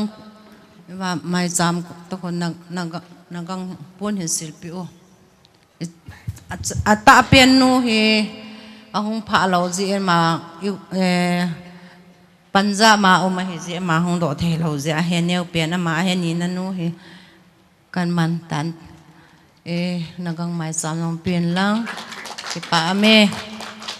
tiếng lệ ultimate pai kon Napoleon high school ahung kaina ahin ko kha Napoleon jong hi ki pa na zalin pon kha ka wat pi no movin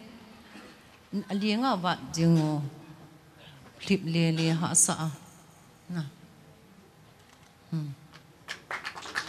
entin so so ni ung lo ma apa son kim boy te ni lai le hung he o kim boy kim ahung masangin mang boy hin sei mai the tin kwatala aulal boy le apa son he SSC exam boarding a mani ne til mang boy i sei nam don he lo he amani tua amani advice na zal hung son langa amani hi mang boy zo asumil thei pon ja chu mang boy ai ta anan lam hil na han zala hesan ge hong hezin nang ni chungang ke pa thu kan sein aulal boy ama he dil hi a chi hin kau lam men hong la pi ho anu lam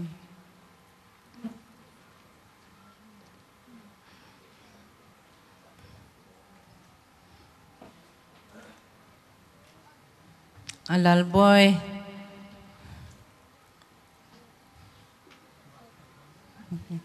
bạn bị thôi nhá bạn pu te pha này mình biểu apu giang lệ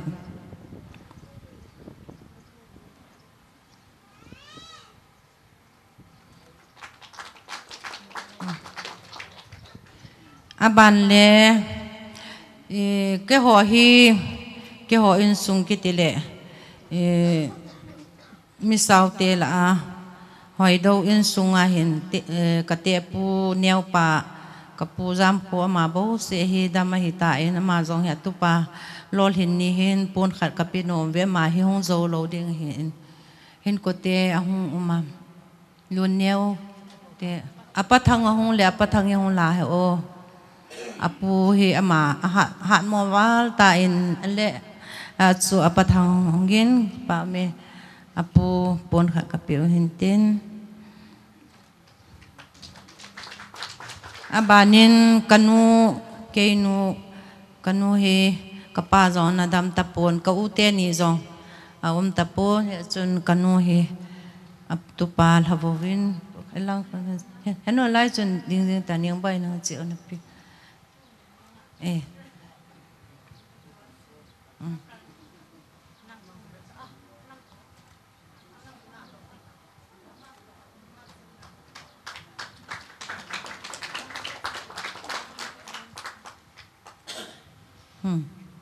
Abanin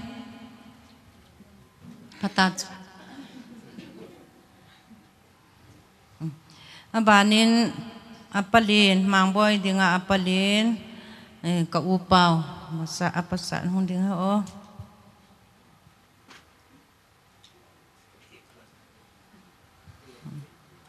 in ne hizong le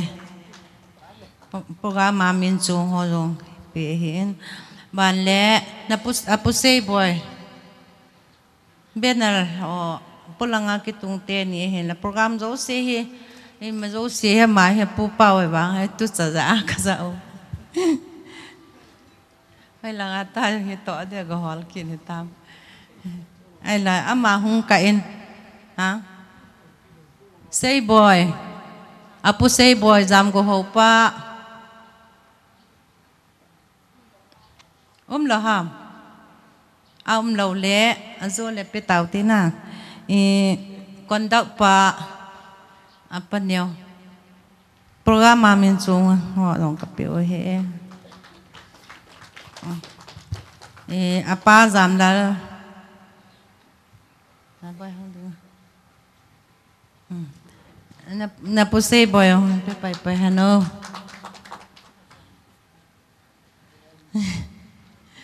มีปูค่ะว่าตุสดานากันมันน่าเสียนั่นแหละ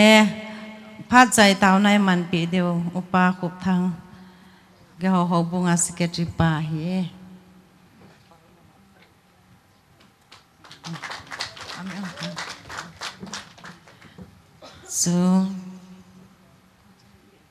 so con cho lăng lạiเขาในรู้ละมั้งว่าใจละฮีสนาฮีจงเล่นาวถึงจ้าจงฮีก็เห็นปีดอกกิปานนะจ้าเลี้ยนทิลปีเนี่ยจ้าก็เห็นปีโนเมเห็นจ้าอามาละเห็นสาดีฮีเอเบนจ้าละฮีอินมังบอยอินเห็นโนนี่ขัดเลสอมวิจังกังไงเหเกาถึงจ้าละขัดสุกิทุนโลปีจ้าจ้าอามาละสาฮีนาวป้าอินนี่ขัดเล่กระทอลหาเล่สอมวิจังกัลหากังไงจีฮีปะทีนพาสะอาลอลเห็นนักกันเนียเฮเล่แพลตฟอร์มค่ะกัมมูแท้เฮเล่ลักษณะดิ่งจงอันนั้นกิกูเนี่ยทีมปุถิจงอันลุงทีมาเห็นกิกูนะคะอันนั้นเนี่ยอาจูอังลอลเห็นนะเฮจะหัวโจสิเฮพากษาปีอาเกี่ยวหัวจงกัลละเดียวอินซุงมีมังบอยเกี่ยวเฮปุอินซุงมีกับบอนสเกวว่าเฮจิเฮจิลาเฮลับปีอากันในขันอันโจเลนสาดอปีเดียวเห็นอันโจอานิงบอยอันสาอันจูเกณฑ์จงกันลุงที่มาสอนาปนากันก้อยจิงลาขันเห็นสุกจันอันสาดอตาละมาว่าเฮมากะปิเหลาเดียว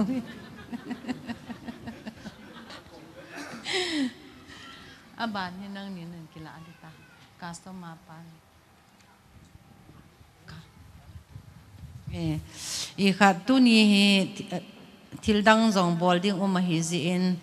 ขัดเป็นฮีจูติเละคนดักปาตงเกตตัววิ่งติ้งหิมบอลตาวิ่งติ้ง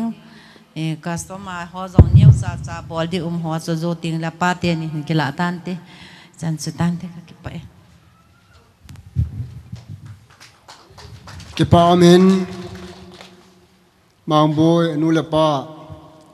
อันเดียว่าปนาอีเตียนสินสารนา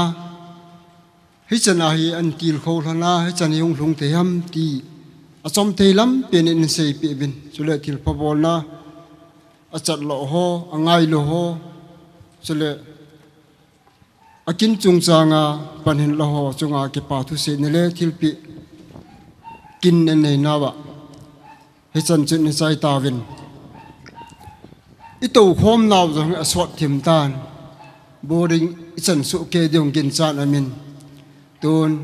อีกลิบเทเข้าเลยดิ้งอุตีกิติเลนอมปนเทียนเสตโตปกามาตุดุงจูจินนูริงซาโฮกิบว่าสวยละสดิงินอามาพัดจอมจากาปิเตดิวิตี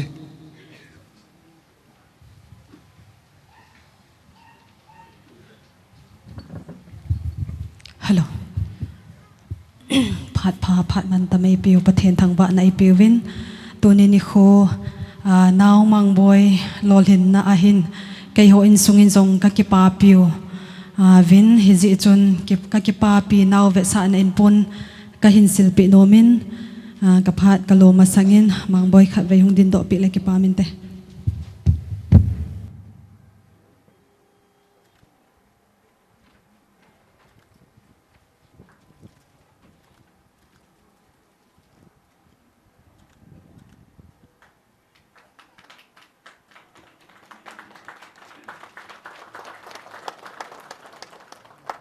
ประเทศวะจอยลาเอเบเนเซอร์ประเทศติลาหินสังกเตเจกหินสะสุงินกินในเตมังบอยหินกันนู่นเลยกับป้าหินหินดินปีแล้วกิปามินเต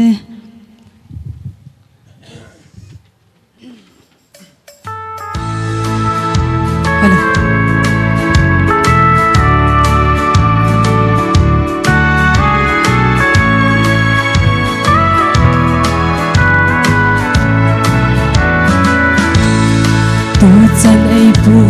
ยลิมบังกะเบ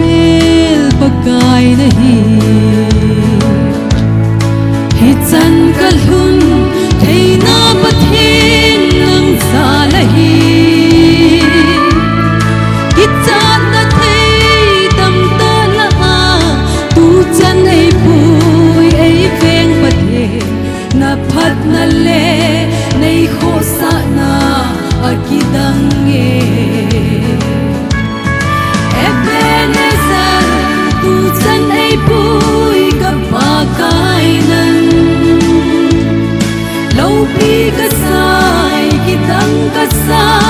lấy bùi hối đàn cả ngày tu lệ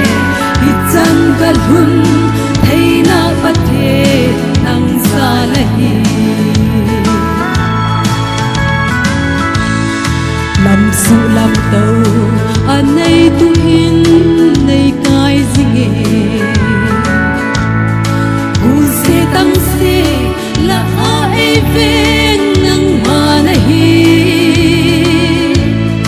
thì na thấy muốn tâm ta là ai về bina o ka baka này bùi hôi na akidang in alo bi Ebenezer tu chân ai bùi ka bagainan lâu bi ka sai kitang ka sai nei bùi hôi đàn ka ngày tu le hi chân ka hun thấy na bắt thế nang za lahi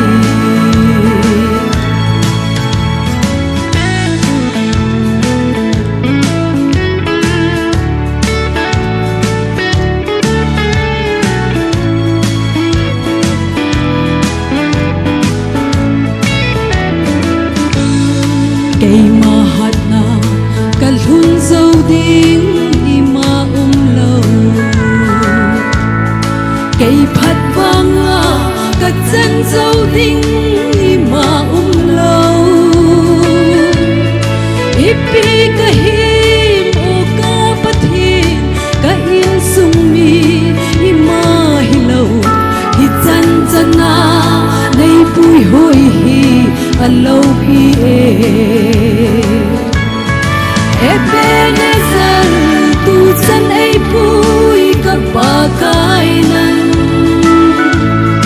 lâu bi ka sai kitang ka sai nei bùi hoi đàn ka ngày tu le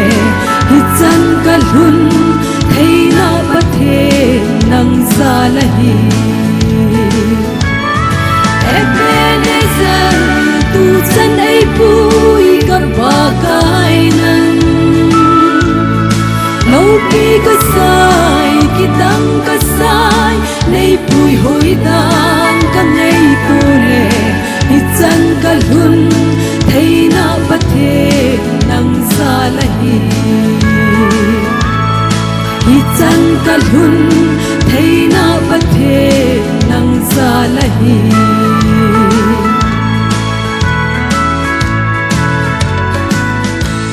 Pathenin pathei bu pitau hen ka kipa e bol hil khanamin alis azua in nei nu in ka benun lis an phun do hola sun akisul lo hi pun akai mel hi pun achok kan khanamin ya chun hi chi ke pathil pi hi koidang hi po in ka zol pau in nei pa denga agala pa a training batch pa ung do in tin ke pathil pi hung kilale ke pa min te hazur pau hulen havom hausapu apu hoya toham amazo hung ding do le ke pa min te havom hausapu pu siamang hoya toham okay alis azau lo wa po in ane kisim hai kha he ke pa min tun gol hang mang boy amma hin ko te sim le i ti ung lol in the ham ti hi atestam ni in se dingin i ko ta ven he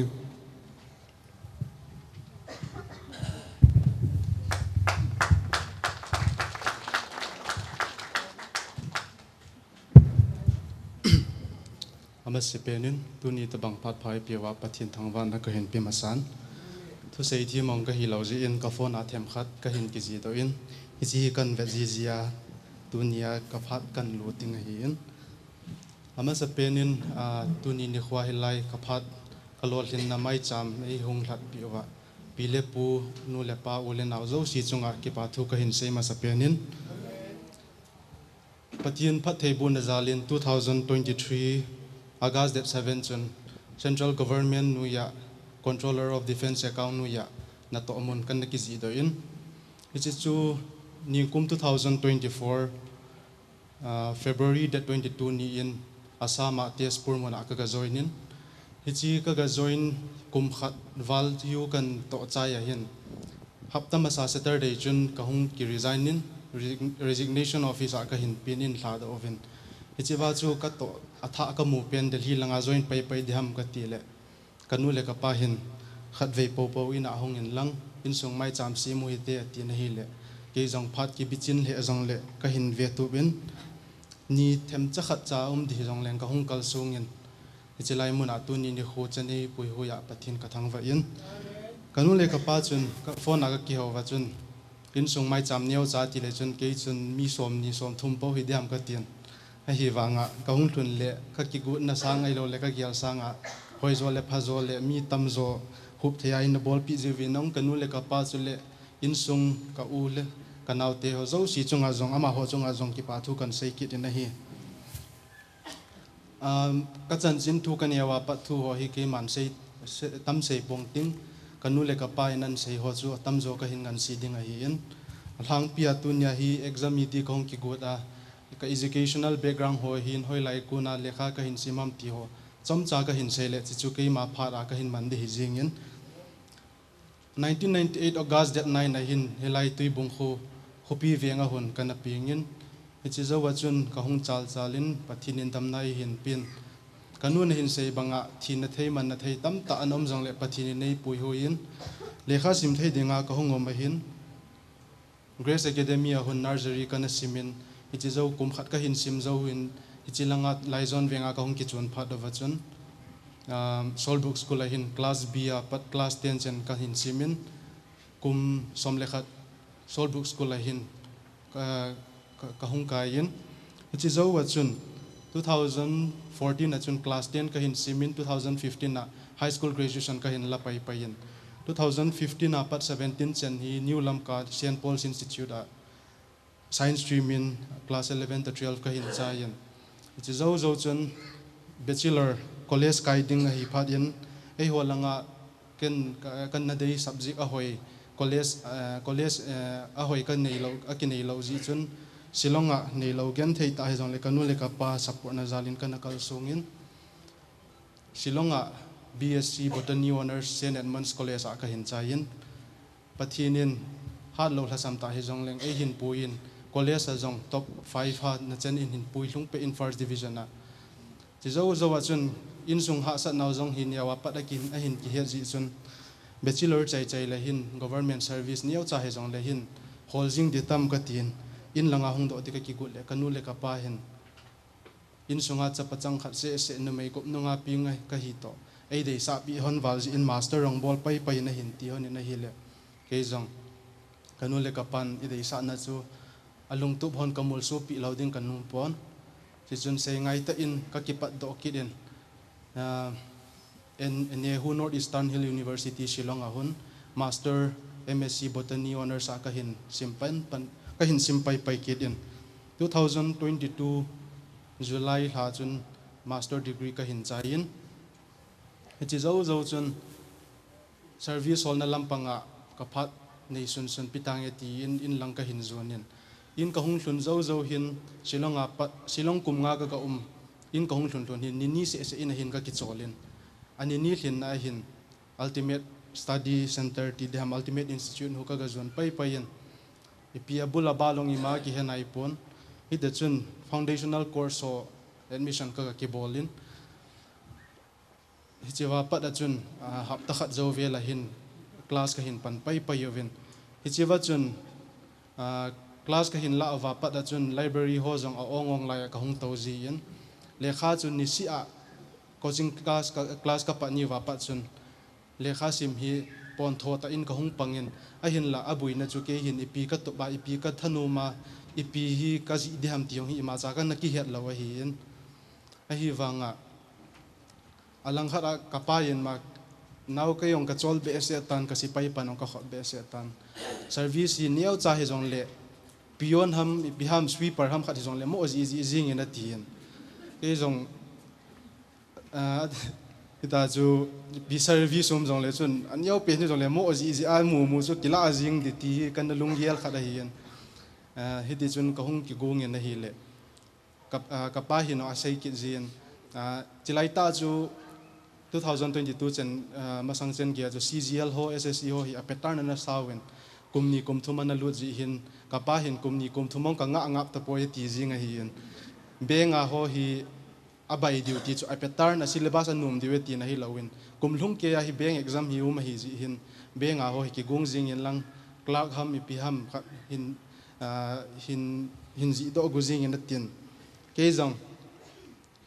ite chun kapa thu sei ngai ta in ka kalsung ki jing in beng exam zo si form ka ga fill up ki den exam zo si benga SBI hian lang IBPS jong le clerk hian lang PO he jong le chun form ka hin fill up pai yan ka ga to win hi le August la chu coaching kan la pa na hi en September October la ho ve la hin kaloi ho an experience sa duty di ham hi chilanga service hol na lama an he sa diu ho hin ama ho gel kho na le til kho na zal hin EPP job profile SSC hi han lang railway hi han lang EPP hi jong le hin e hin sei POV na hi le ke jong hi chia kun chun EP phat asot lu hi tan te ka tin banking lang chu ka hin dal hapai pain exam wang chu khat ve si kana to man en form kana fill am ho chun SSC langa ka hung ki gung pai pain November la chun 2022 CGL hi December a prelims kana to pai hi in ka first time hi freshers ka hi in first time hi jong le hin prelims ho chu pathin lung sit in ka hin clear pai yan hoti le ka phat hung chalin March la hi mains exam ka hung to pai de hi ta yan mains exam ka hung to ding a hin ke hi ka lungia la hin ka first time jong ka hi in experience na di mai maya ka to de ka ti na hi le exam ka to win hi le ka gin cha sai kan bol ho yin a hi wanga computer section na hin ka hung fail ki dem hi chi computer section na ka hung fail chu ke ka lungia la experience na di mai maya ga kal sung go pa chu ka huti la sit ka pa jong hi ham num talawa hi ka first time hi wa cha pu na be se ji ja chun hi lo hi hen lang hi le niau cha hi jong le chun khan ham kha chun ki mu ding a hi en hi wanga hi te chun ka hung ki gel do in pi le pasal ki tha pat ki de ka hin tin ka hung ki pan ki din asuna jana hin ultimate class ka chi jin coaching class ki chai chale library hin asuna jana ka hung to hi en ita chun ka hung chalin 10+2 level CSSL exam ma ding hin April ha hin ka hin pi pai na hi le mains exam ka bol ma sang che do hin ga la hung ki pan pai yen mains exam ding a hin aizol mun kana zunen ai tia kana zut kha lo na mun kana zut hi ji chun keong hi kalung ne win exam ho ading azong lekha hoi ta hung ki sim thei di nam ti hin ka kana ho phul the in hin la pathin lung sin na zalin hostel mun num ta khat kana ki moin lekha ka hin simin a hi le hi ji class 12 level a CSSL a chun mains ho July 26 ni hi en mains ka gabolin a hi le ka gin chat tu achun hoi ta in ka hin ki bol do in hiti chuna hung chalin August date 7 a hin tua masanga kana to na pen controller of defense account clerk kana mu chu ka August date 7 ya 2023 ya ka hung pa chanin chinizan chu kanu le ka pa hi ka kolin epa class 12 level ka ball pen chu ka hung lo linge ka tile zan khuwa kya kanu le ka pang hi imuhon lo hi ta yan agial hon le chun in sunga na to government service mukhalo anaki he khalo ke ho in sunga class 12 level cha hi wanga chun kanu le ka pa ki pa be se in huong he hon hi in alang khara ke jong chu min abangin se le master degree chen cha ya class 12 level a ho po abole ti mai the hi in la ke yong chini jan chu khat ve chang mit ka sing hi in aki pa be se jing in ide chun ka hung chalin hichi service clerk a pen ka hin mu zowa chun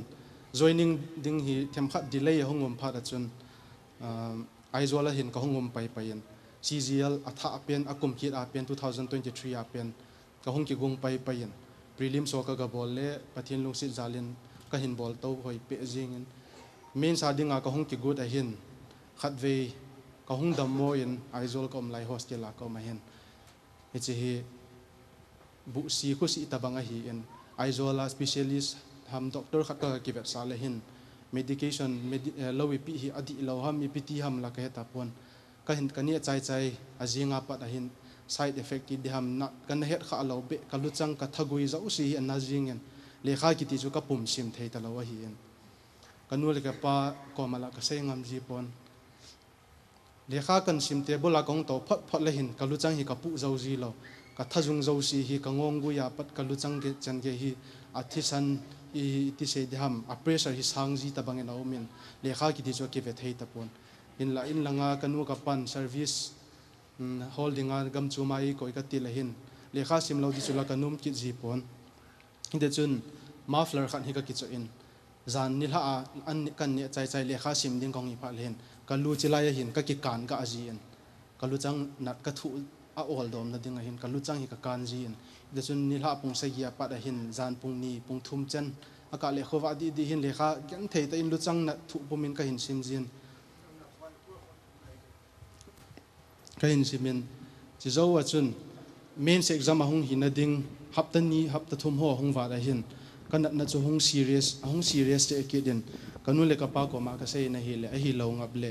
in langa hung do jing in lang chilanga hin kizen thei thei danin kizen in a hin ti honin in lang ka hung kal sung in chilanga hin doctor ju na thei thei ka hin zu no vin hin la aphanga phadi pon hi da chun na thu pum chun library kan na chi ji in library ya koi ma to ka ki ho ngap ji pon kalu chang na ka thu zo ji lo ji chun ita chun gen thei ta lekha ka hin sim le ka kisun lal to ka damo to tu chun main exam ka ga bol le nui lang pe in ka hung hi in ima cha mu na di cha jong ma ka ki ji do ala wa hi in ita chun ka hung cha len chi main exam ka hin cha ya chun ka hung lo sap zo ti di hitan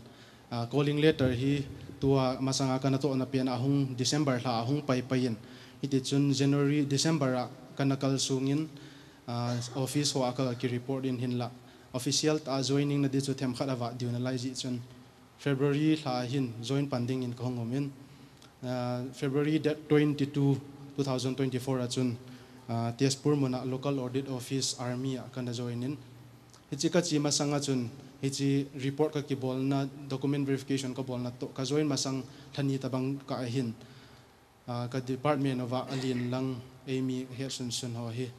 Shillong la amy la ka hlat na thading aban le kha ka sim na thading ni bui pi in ti in sei thei thei na ka na ki sei in hin la pathin phat sa lo zong hin tin ana lo thing pon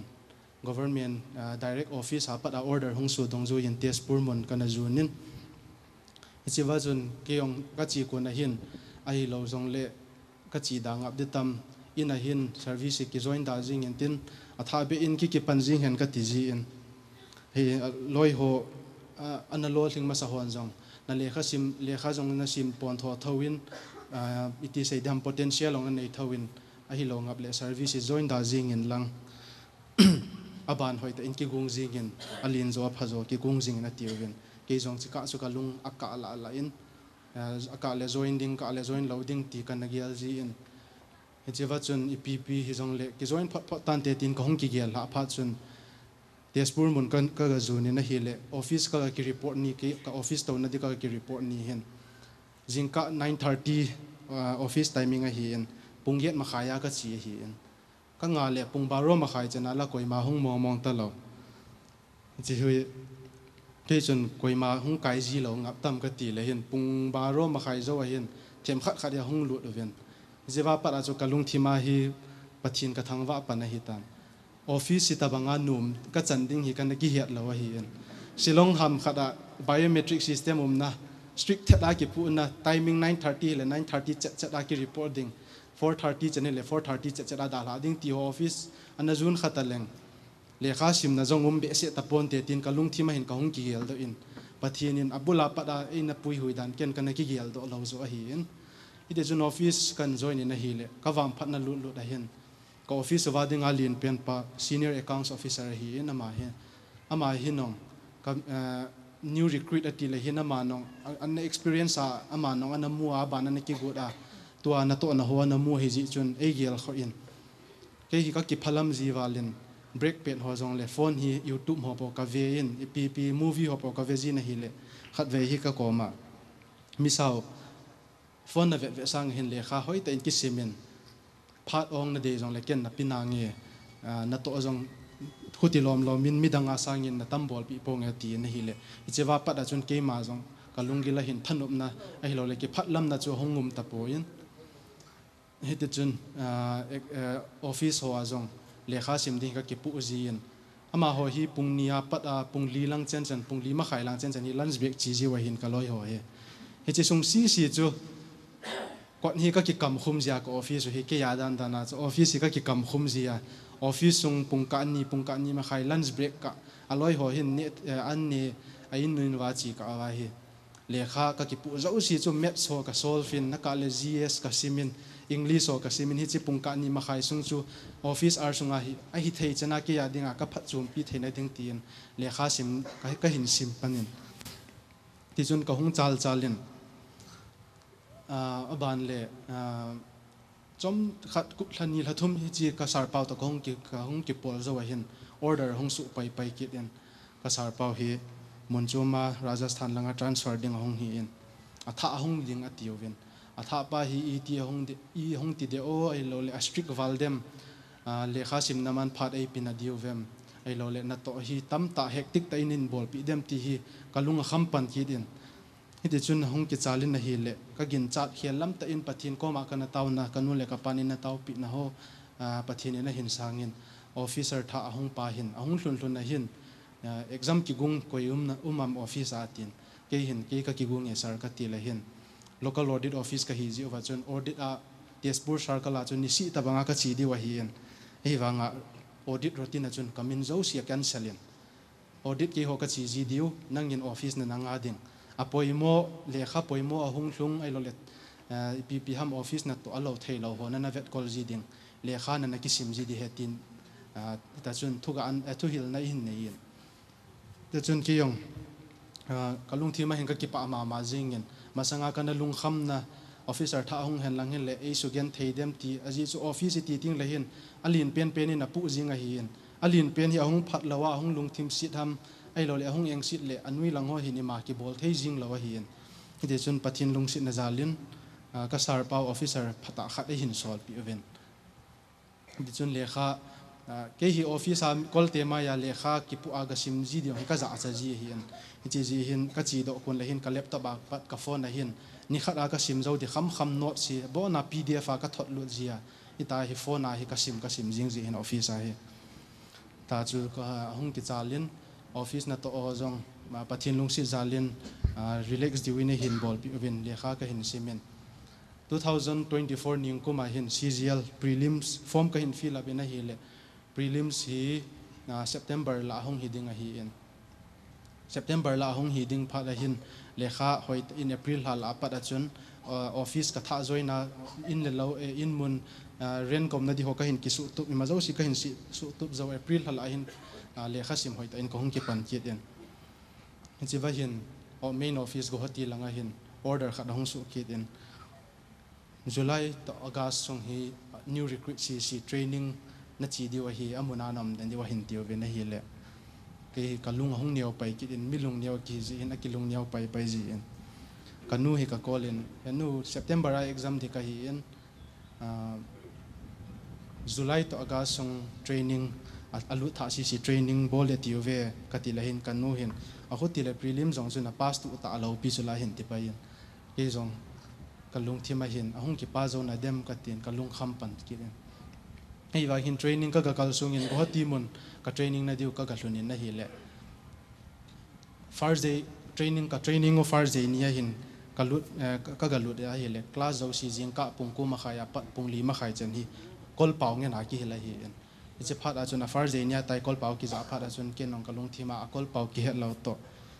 lunglu ta in ki pangjong le ipi ki he chum lo de ka ti en ajinga pat hin ka maths textbook tha khat ka ki cho in training hall sunga chun ka file ka maths textbook to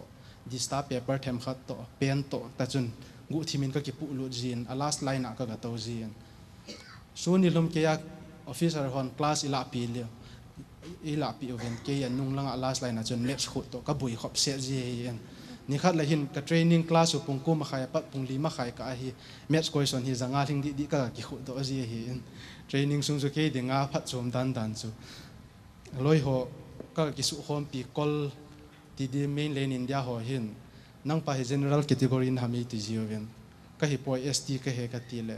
st ding in le khana simwal be se ta ti phin jing jiwen ai wanga chu competition sang be se ai le mi sim sang a chu ha sim be ngai te hi ji chuni ta chun an ki pangin ban le zan le hin phat ka hom tho jin training lai le hin dormitory lin ta hi mi li mi nga ta hi alom changa te lup na khat khat pi wa ta ju kilom jing le kha sim na di table long ki nei ji hin he chi hin khat ve hi ka ga kum su in dining hall a an hon pa ko ma uncle zan pung za chen chen le an ne hi ki chai ji am ka ti le zan pung som la le hin koi ma om ji ta poi zan pung som ma sanga ki ni chai ji ve tin he chi zo wa pa da chun ni zan pung som ma hung hlim chet chet le hin ka pung ka ki ve jin ka laptop to ka le kha si to dining hall a hi ka kum su zia dining table a hi le kha ka sim ji hi in ka sim ji na hi le ka hiat pung hong kan ve ji hi in zan pung ni pung thum lang chen chen na thing ji in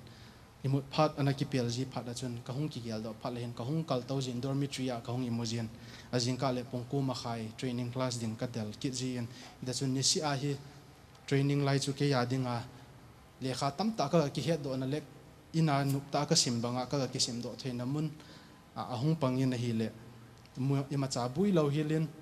prelim so September a hongom pai chu ka hin clear pai yan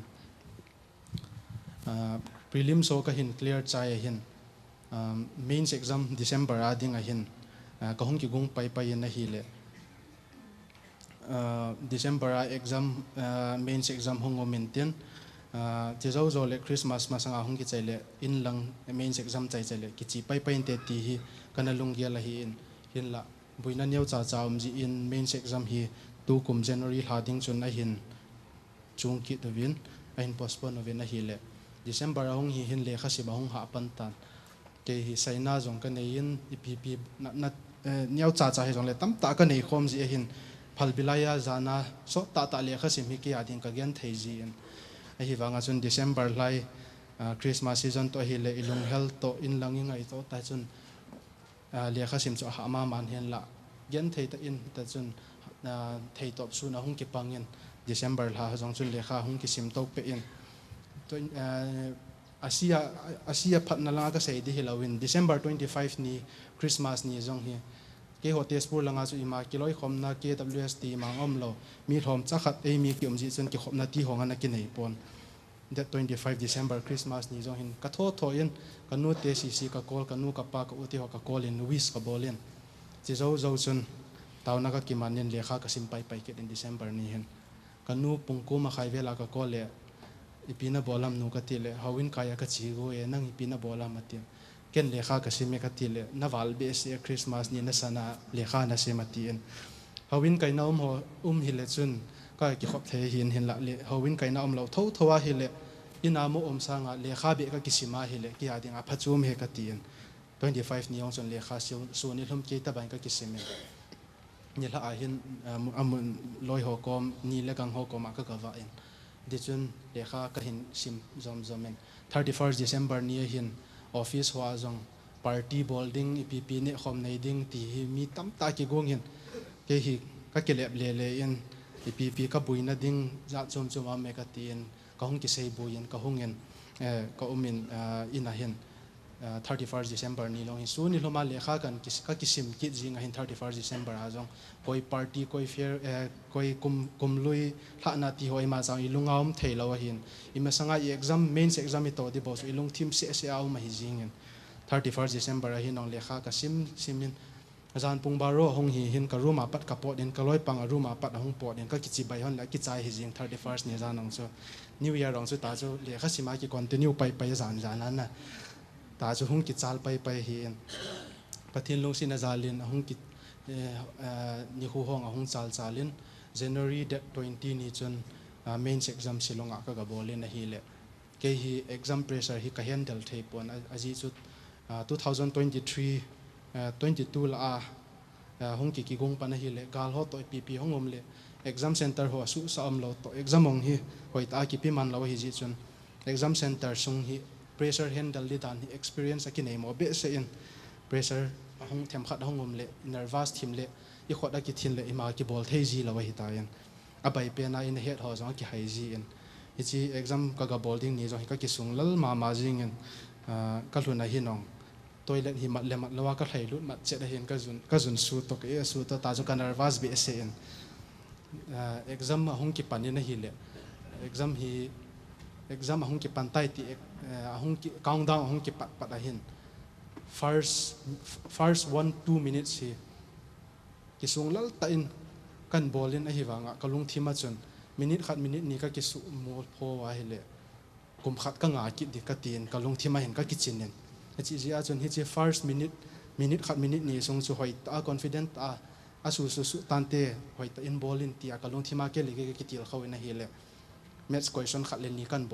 bol do phat chun confident nei ta in pura ka confident khat ki jingin match question a po na ka tol chai jing hi en khat avial vela ka khut ngai be se ta lowin answer chu kamu chu question som thum la khat ve to la hin 28 ka tol chai en ni chu hi le ha ka sa mong he dong ka het kha lo ji chun ka bol the hi en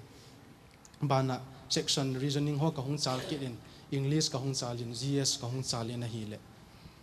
da chun ka ki gin chat na lam khel lam ta hin ka hin bol ho yin ajing ni khoma ma hin answer ho ai lo le izat mark na score am ti ve thading in a hongum pai yen ke chun 390 full mark hi in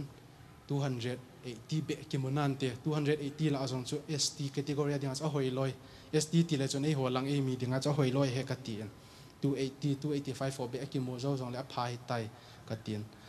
answer ka hin check in a hi le ka gin chat khialam ta in 320 wal ka hin mo in se wa chun tinglal hasam ta hi zong leng pathin in a hin pui hui na ho ka gial do ki din che zo wa chun in ka hung pai in na hi le post preference landing thu hin hung ki bui pai ki din kanu ka pa zong hi ka dong ji en ipi po sila leng a phadem patin abangin chi department azu na chile sum tam ding chi department na chi ya hele na to on ding ta za di ma zo si cha hoi na le hoi lo na tam ta o ma hi en ita chun ka hin gel in a hi le kanu le ka panin zo a se ma bangin milung hel hat ai lo le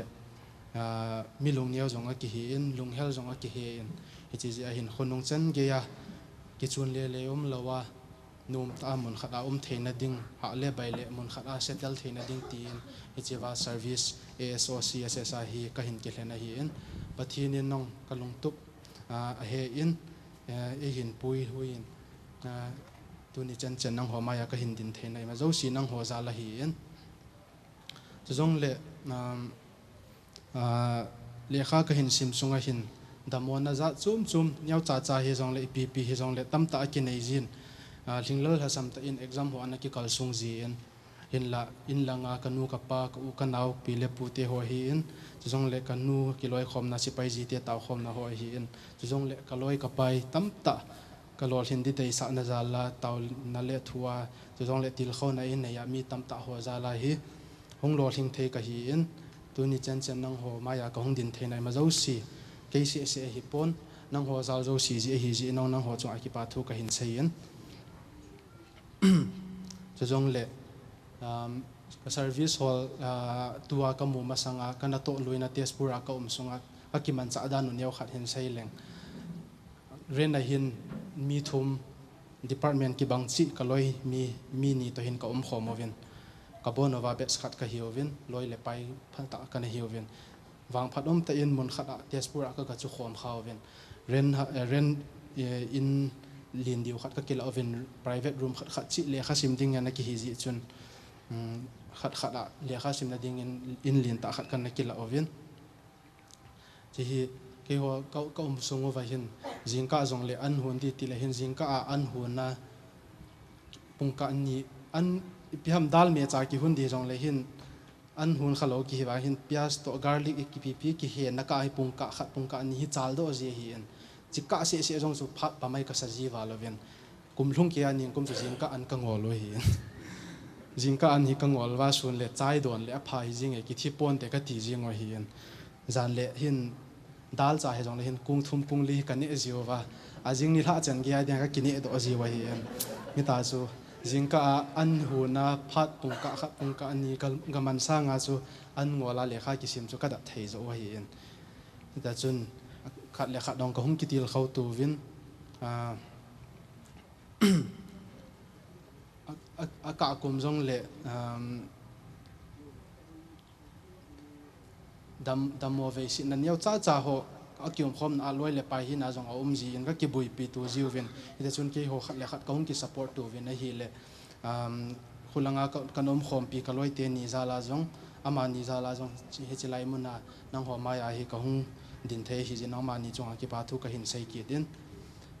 chu jong le service ka hol na lampanga abul foundation ei na phut do pi coaching class ho kanala namun ultimate institute ong hi ke ding in hai mil thei hi poin sarpa anei pa sar hau pu jong hi ka kanati min hin la ama alo thei lawa buina kho ta nei ji a hin dunia hong kal sung thei tapon ama chunga jong avel avel in ki pa tu ka hin sei ki din chu jong le mi izat ki sei jong le abul inia wa pat high school hin simna foundation hi mazo si high school la hong hi in Hijilaya Foundation hoi tai hin CPO solboka principal kapulin hi in jong le kapilam hi in amani chunga jong avial velin ki pathu ka hin sei ki din jong le service hall na lampanga ka hunglut ko na eina til khau jong le pithiam them khat introduce exam za chon chom ho in a ball pi kaulal boy to kapason te ni chunga jong ki pathu ka sei ki din ban le loi le pai tam ta aumin lekha simiti le hin na to ham bol sanga zonga ka le ke hin ha ka sa zo ji in aji chu itha si ese ki senga hi point i thu pom pi lung thim pom pi ha ki chol thei ji pon lekha isim le isim izat asim isim wanga chun ahung ki pas na dem ti hi lung thima jing yan za zong le ki mu thei ji hi in ta chun akyum jing la zong loi le pai tam ta loi pha gol pha e hin tel khau jing mun chum chuma ka loi pai hai hin chilai mun ahung thathei ho jong kaloi ka pai zo si chong ajong ki pa thu avelin ka hin sei ki din jong le ala a poi mo pen in sunga kaniawa pada imalam zo sia ka thanup na hian lang le kha ka sim na ding hi han lang ka bol num ka to num ho ei hin til khau nei lo gen thei ta he jong le ei support jing kanu le ka pa jong ka nei yen ka u kanau ti ho zo si jong abon cha chung wa jong ama ho zal hi le keima tu ni keima zal si a hi chelai mun ai hi ka din thelo di hi ji in ama ho chung zo sia jong ki pa thu ka hin sei ki din thu sei thiam lo ki hi ji hin pi ka sei ai pi ka sei nai lo ham ti ong ki he ji in thinglal ha sam ta hong ki ding do hi ji in kapai in zo ana sei ma bang chun class 10 class 12 ka chai na chai le ji na ne di he na ti in ki ong hi kana ki gu thim ji hilla pathin in class 10 ong in chai sa in class 12 ong hin chai sa in bachelor ong ka hin chai in master degree ong ka sim chai man ki in aban jong le kum khat val set government service ong ka hin tong man ki in tuan jong a hoi zo pha zo pathin ei gun pi in hi wain ka kumong chapang cha ka hin lai ji in pathin ka thangwa in aji chu mi tampita kumizat ham khat bo jong le niau cha khat ong ki mu do lawa umin in la ke hin pathin lungsit na zalin service ka hin hola pat in aka le ka kisu moji wangin lol hin na to lol hin na kana mu to pe thein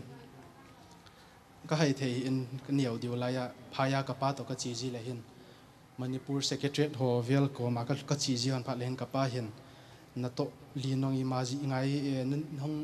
graduate ho na han chai theya hi le manipur secretariat ham khat a hun pion ham khat ai lo le pi ham niau cha khat kot nga mai ham khat la hi na hung pan gu de hi ati se in la pathin nei hin pui in tu ni hin manipur secretariat se he ta lo india adinga central secretariat mona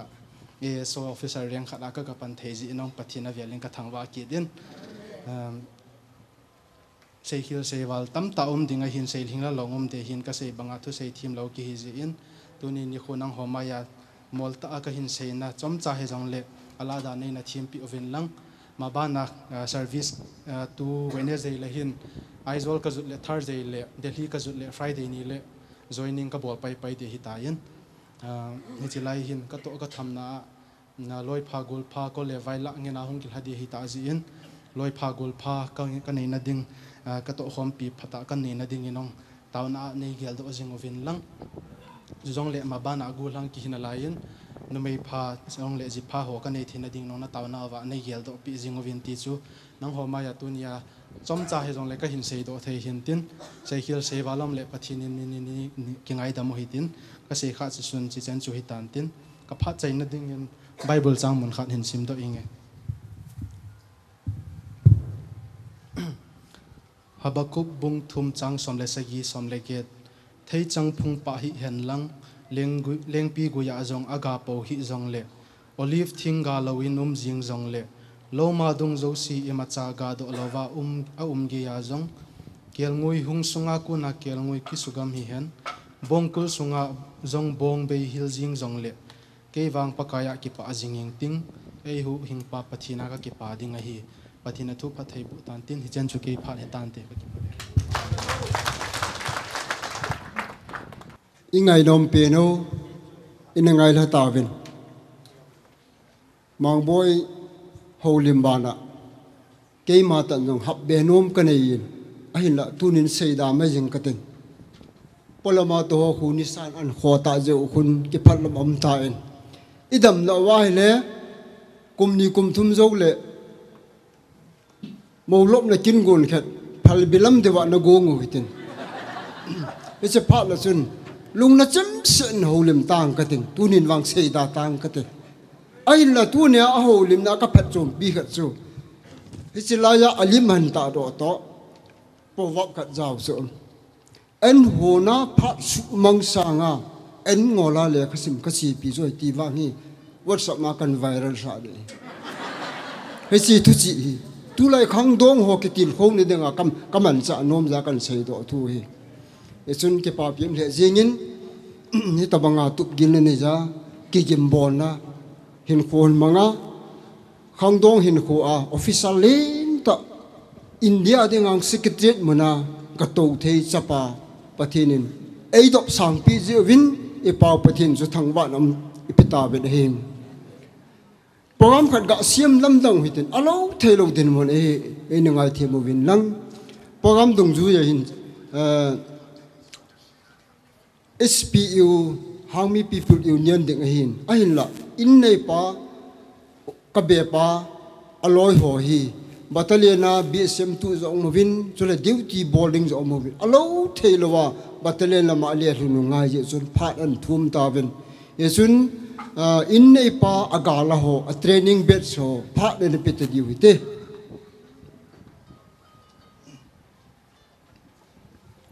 ahong jing la he nong langa hi cái cậu cũng định mà sát định vào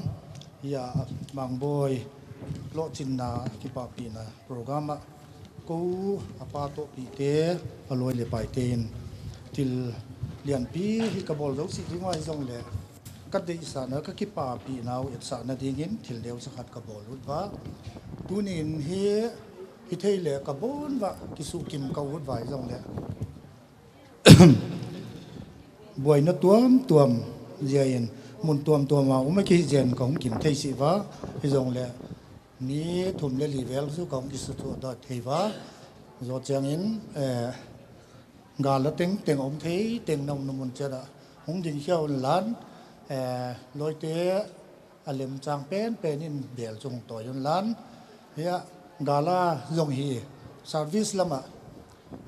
ka service to na lam vai hi gala che di zong le amau hi anawang phabi jesio zaman ner bang kai ngam la zong del tein ki pau min ama zong hung di khe lan loi te lem chan dan in hung lan bel chung to yon lan pia khet na nei ding pai che ta wale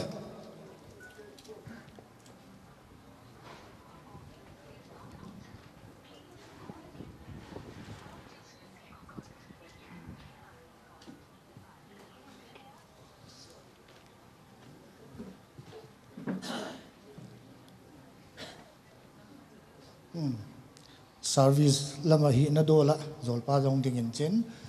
sarpa in asim khiat na ong nei dinga che pe khiat na ong nei le che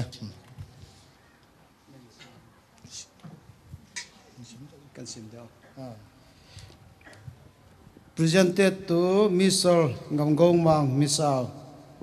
ASO Central Secretary Service,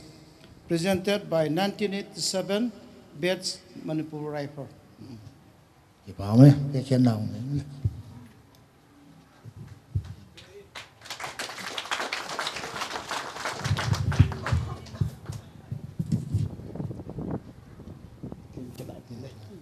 này lim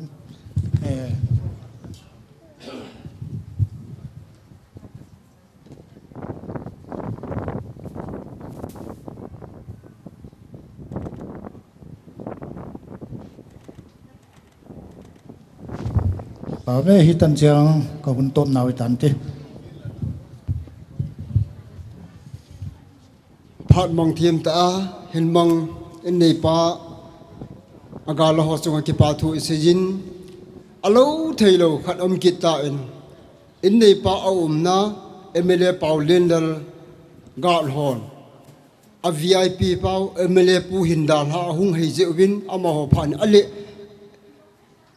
agat lang ale dar kit di hiji chen ama phat ka petri wite phat kijen takai pi kondak pa chong ki pa thu ma spen ko gen hin tin tuni hin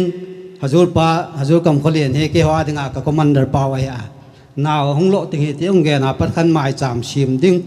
ti ong gen a ai le chu ke hon le ka ki ngai tu ai le ki pak pi ka sak na chung chu no ki pak pi et sang nan loi te ho to thei kham khamin thil khat bol ka no mo a chu loi te kan ong choi on la akin thei lamin bol mai te nun loi pau he thu gen lo di bo na ti ye ke sa phong ke thau che anu le pa le ong den sakun te na ma ke hon ong pe dok ka ni chu ke hon chai nai mai ding e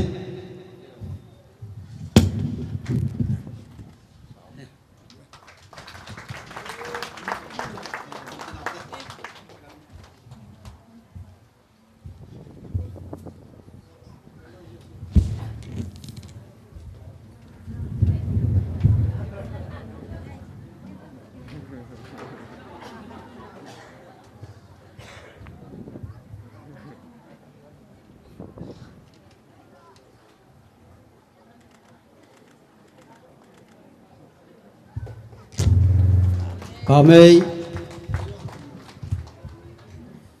Kepa amin Pat akin te penai men pi zewin MLA Paulin dals gan hosung kepa thu sejwin ipam dung ju in chi ta tin tun SPU Harmi People's Union Chusanpur amaho Pat loadingin ga peta hote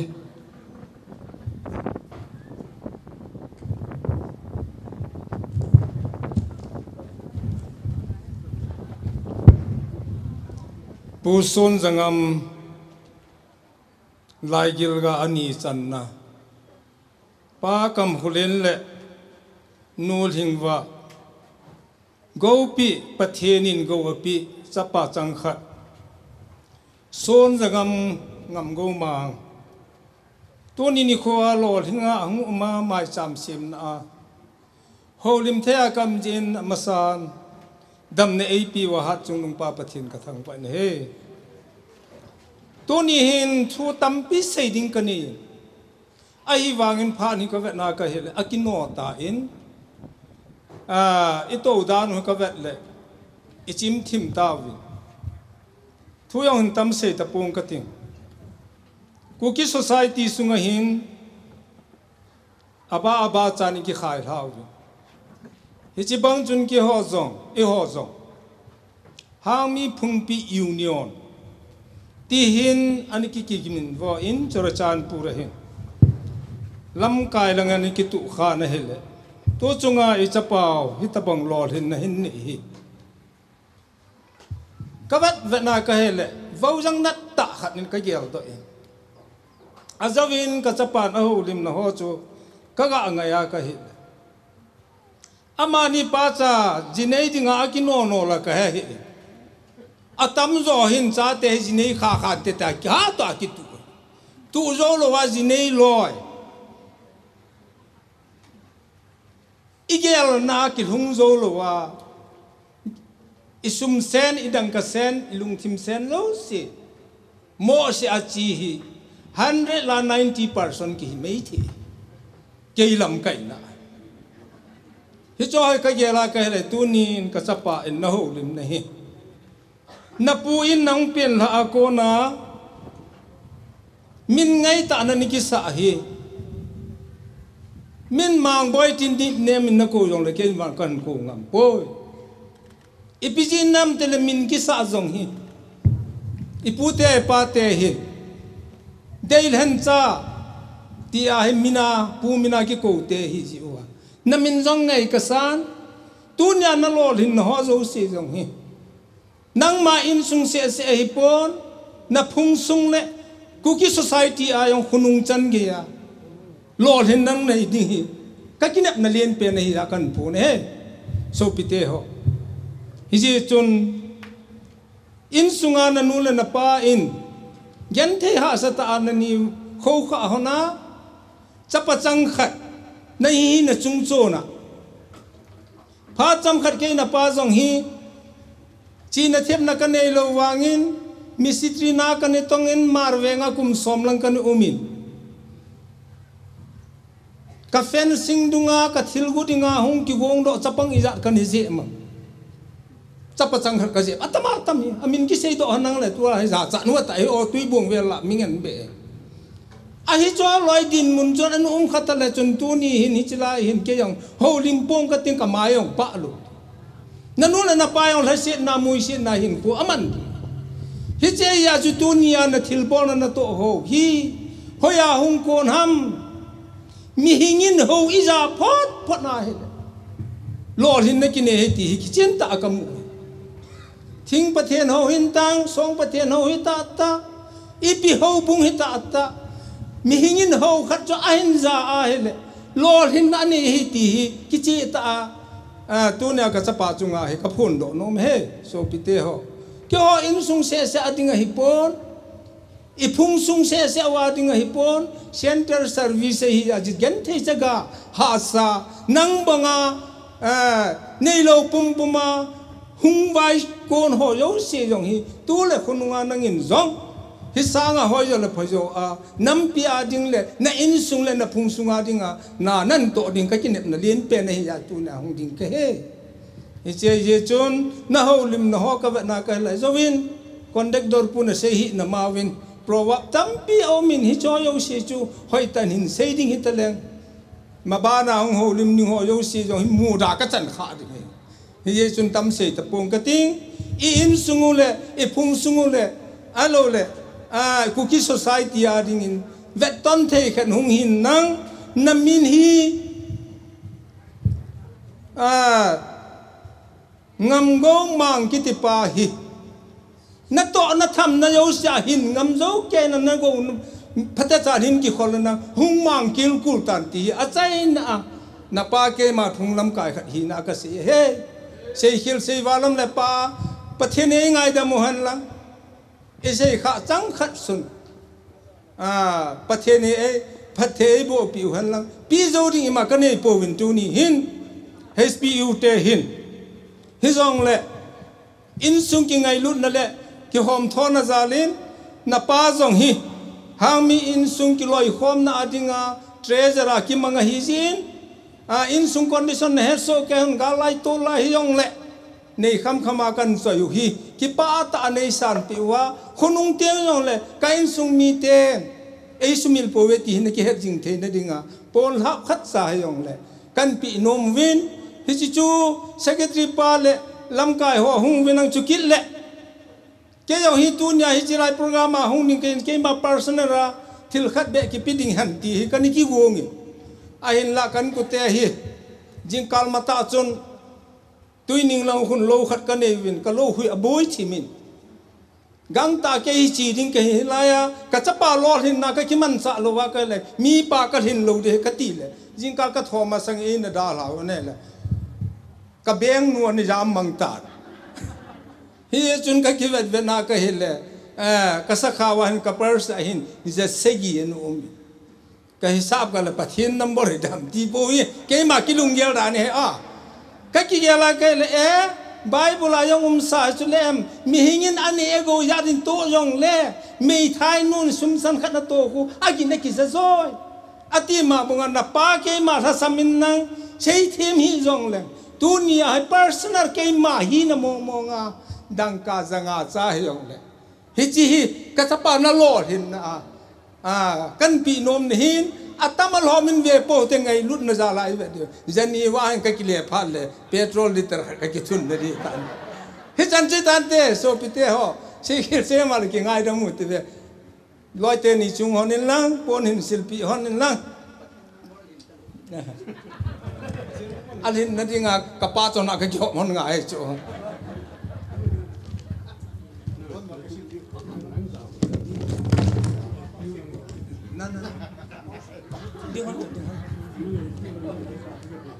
So boy, chicken kapi ne. Oh. Pai selama SPO kita.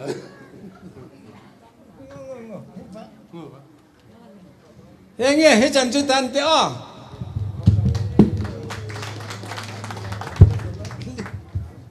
Kipa amin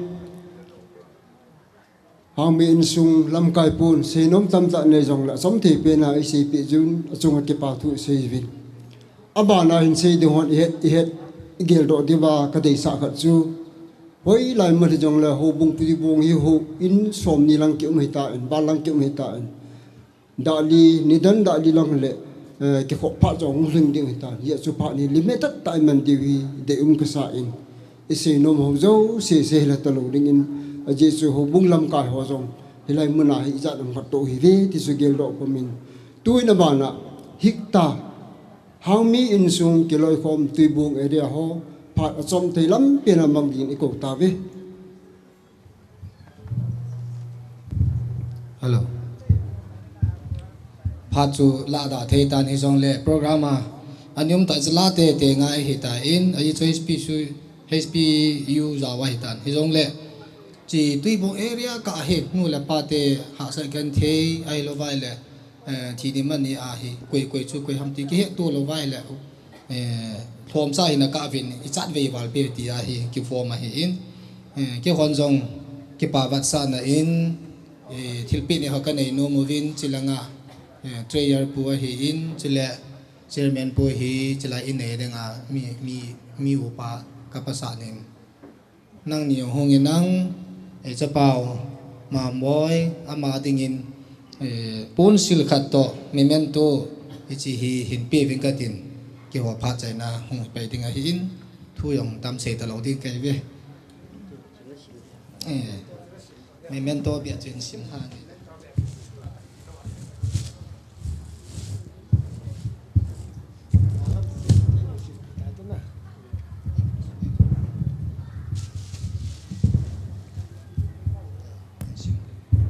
hello how mi in sung kiloi khom tui bong area hikta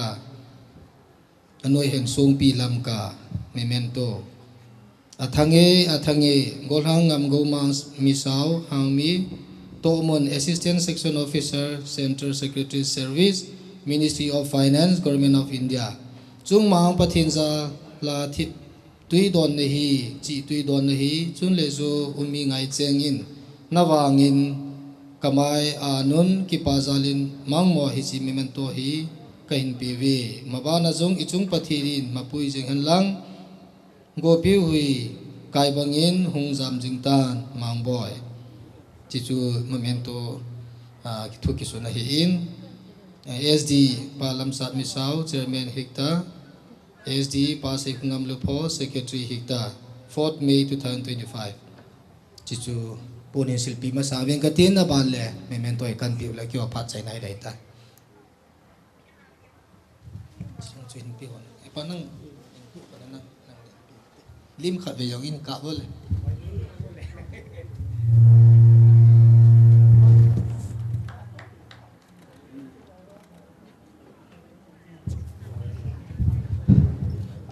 kating peron hinda hong ding aling katin kacapau mang boy ama kipa na hama chong kipa na kay hoin sung yong si breda pun khay be kasil be no win tun kaloy no so hongan lang kasil be la phante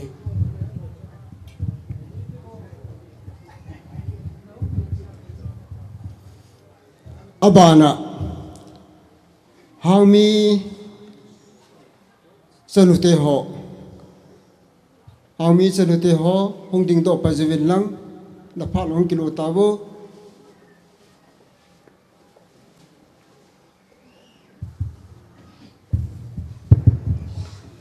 sei nom chu ka hau thimin ka hong ki gu dan chun izan ham kha sei di ka ti le ipa do le ihun binan to ta hi in chu teng le in sung langa ko na thung ki sei ho chu piti sei dam ki pani hi wangin hasiat na tam zoin chi je chun ki pani a chui bola ki hasi si dem ha nu ai nui diu he o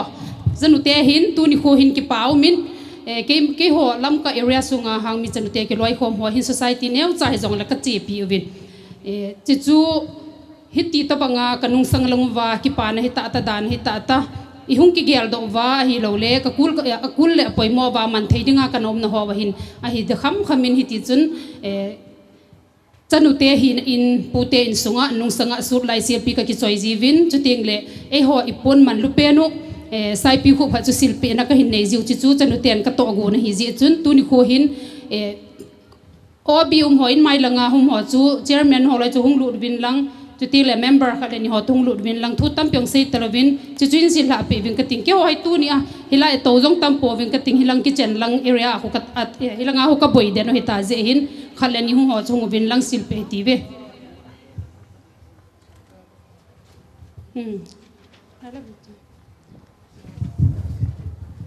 kha din chu chini bong lai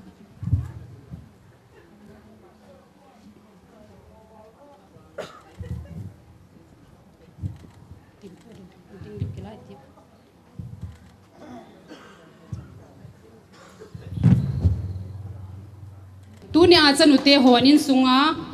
ichapate ho inung sangwa inung sanglong lol hinai ki pa pin ho tu ni ai ki pa pi mai mai du hi a chai na hi lo ding hin ka hin tem no min ama salang chun pha ni ne pha hi ti ta banga nam be se lo je chun thil i mane ki bol ji po in ke ka hi a hele ke ma personal ta in sunga officer lien ta tai ni ho hi ke wa hin ki phalam lo pe apoi mo na jo sia ka ke ko la man cha na tam pi ai kan ne hi ta in chiwa iso pi o lelen jong Hyderabad daw mahina ma jo hin kam tax lang hi je chun ka chapa jong hi a hi kham khama service bol hi to ka pau to hi ki na hele poi mo na hin kam tax lang kan hi zep jin ken jong iza na phana ka cho boi hin hi ti to bang hin man cha lam pang man cha na thei ding o ma le ki phalam lo be in sunga iso pi te wa lol ho chung hi a lol ho hi mang pha chom hi ti ve tin chanu te ka hin tep ni ve officer lien ta te ni je chun ki chapo tin to ma mang jo ni central ga to de hi je chun ku le poi mo thil tam ta hu mai thi chi chi ki mel chi ke wai ku le poi mo wai man cha di hong ka hin sei no me ka ki pai chan chu tan te ki ho pha ipa do wa to ta lo ji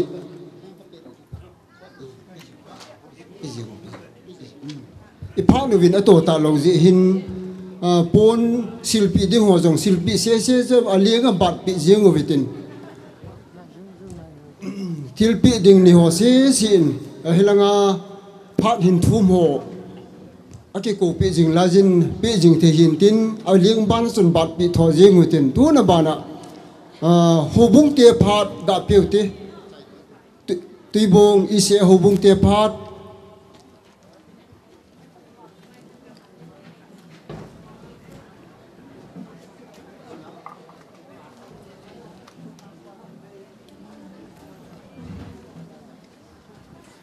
ipa de vin adai ta lo ja hi alo thei lo din mun ai ta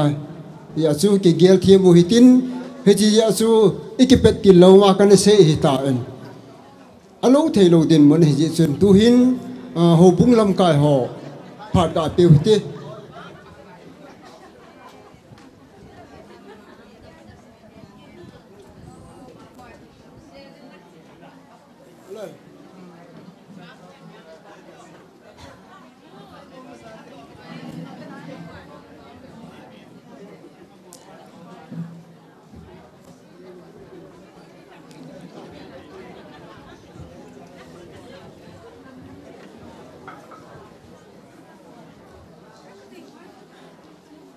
ai le mi pi te hong jing la jin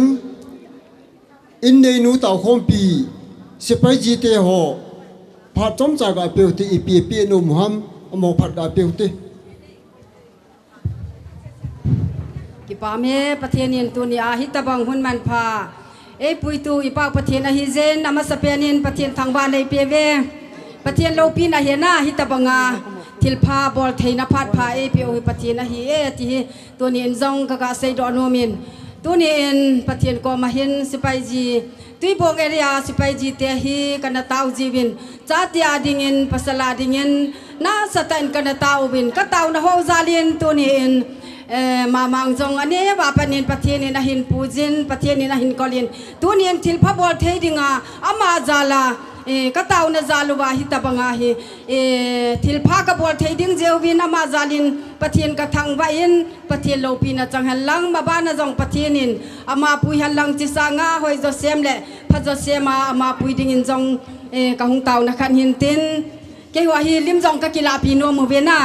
aji chu pathian zalin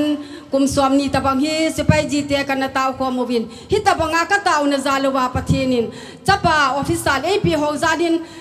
ka lo ding ti wangin ki pa me na ikipa be se jong le imil hi so he tuni hin pathin lo pi na hina sata ka dop sang wa he ti hi sipai ji te zo se thakela ka ga sei do nom hin tin tuni ka loi ho jong hung bin lang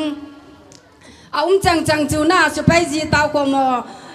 chang chu hung bin lang tuni thil pha ka por ding o chu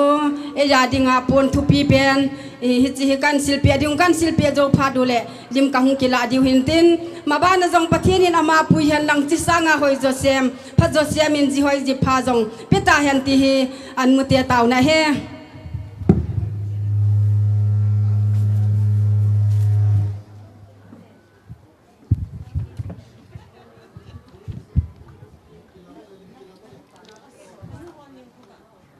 nu hol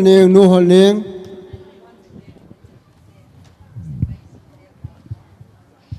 huin kai phat thing ding hita je chun alo thei lo hitan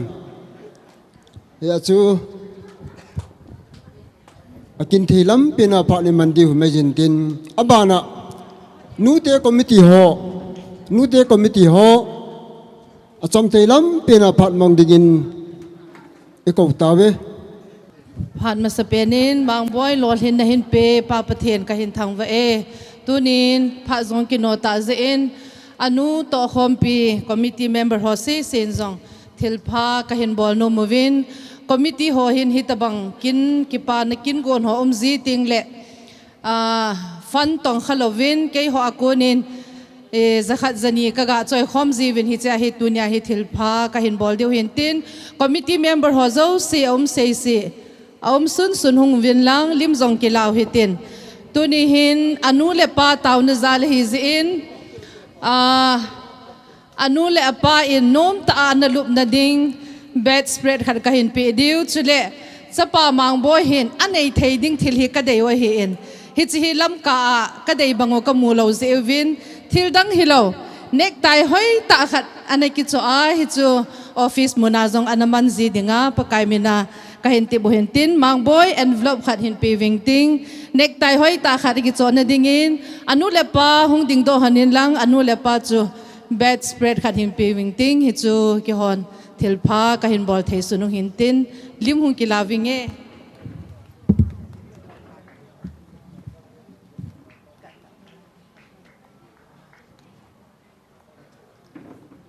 high school level chana ong khan litna Soul Book School nei pa sal walilal ama phat chamcha mong di ko tawe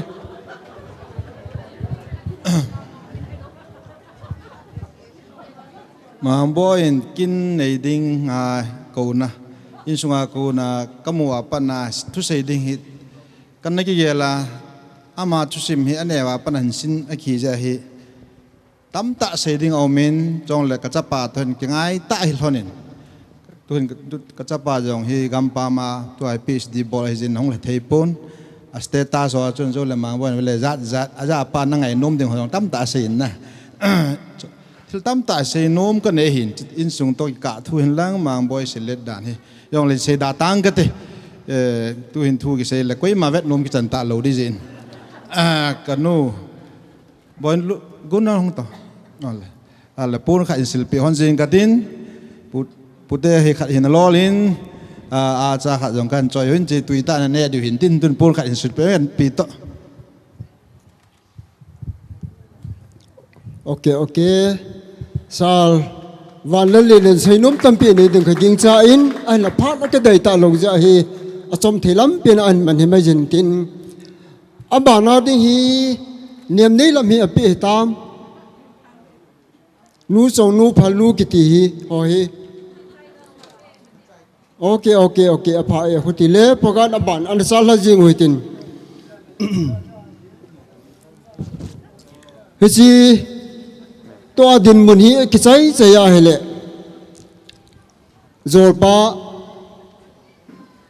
zolpa uminam okay ama phat mongin ko hite ki patu seina pa pau khulin hang sing zolpa ama phat ka pe hite ki pau min tu ni hitabang hun hoi hun pa hung pia ni bia pathian ko ma ki pa thu masa henlan dunia hitabang program program siam tung lain hi zol pain go hung zul lo na ding in anathu min ang chia tunin itum na te lalpan hong dong in ama thum na je de ge thum na je de chu ka thai sia ilo jing ta zet wa hun bul hong pan sa tuina top tan donga bang ma boina lawang zo sa jen amasan ki pa thu itut son son lan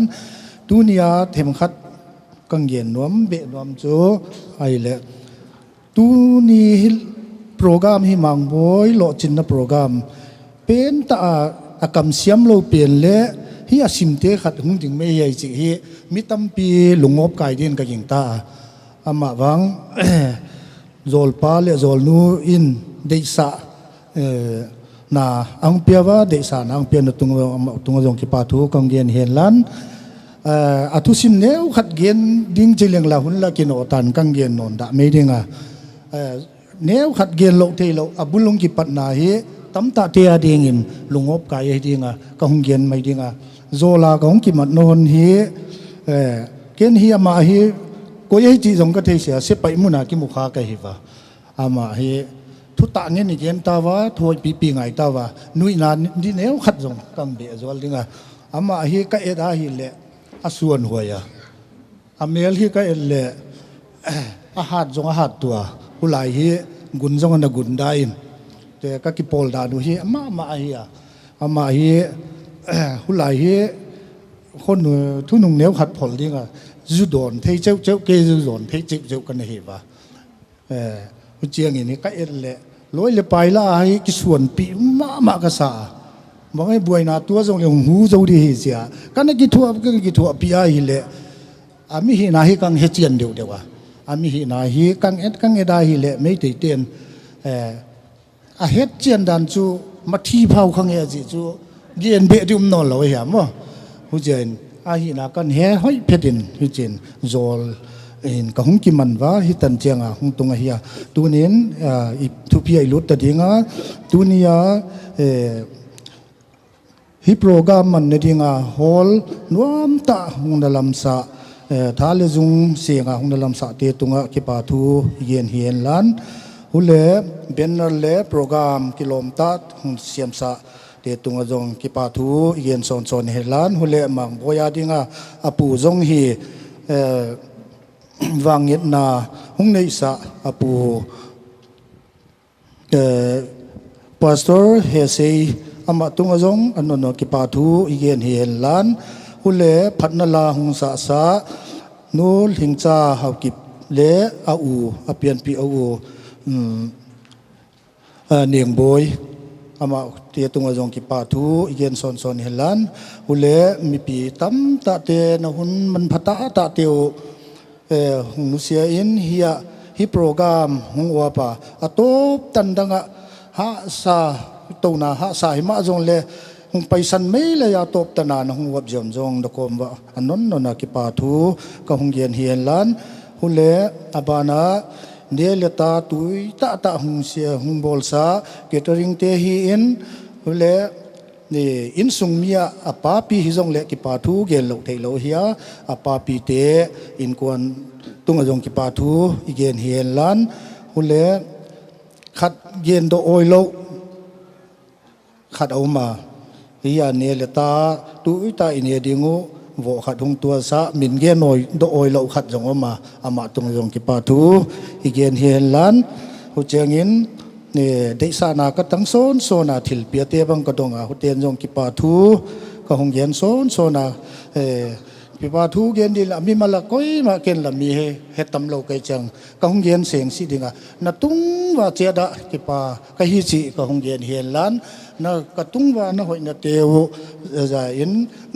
cô nó hội na tiêu thụ dấu lâu điều khi mà dòng lệ lalpan ale tâm pi tên hùng gol zol ta hiền lan hi tan cheng mol cha khat ta ka hung gen thei he ka ki pa sorry gen khat bol nom khat ka nei wa ka ki no na lama ka wa mang hil kha mang boy hi ka ki pa pi na tung ton wa athu me ya jing lo hi ta chiang in ka loi nu in mang boy thil pia neu cha khat ka loi nu to puan kong sil sa ding wa ko hun tom na hung ta ding ke pa amin achai ne ding yong hitan tin hobung te phat ga pi hitin ama hon chai le an kong taw la hong hiding hitan tun hobung te phat ga pi hiti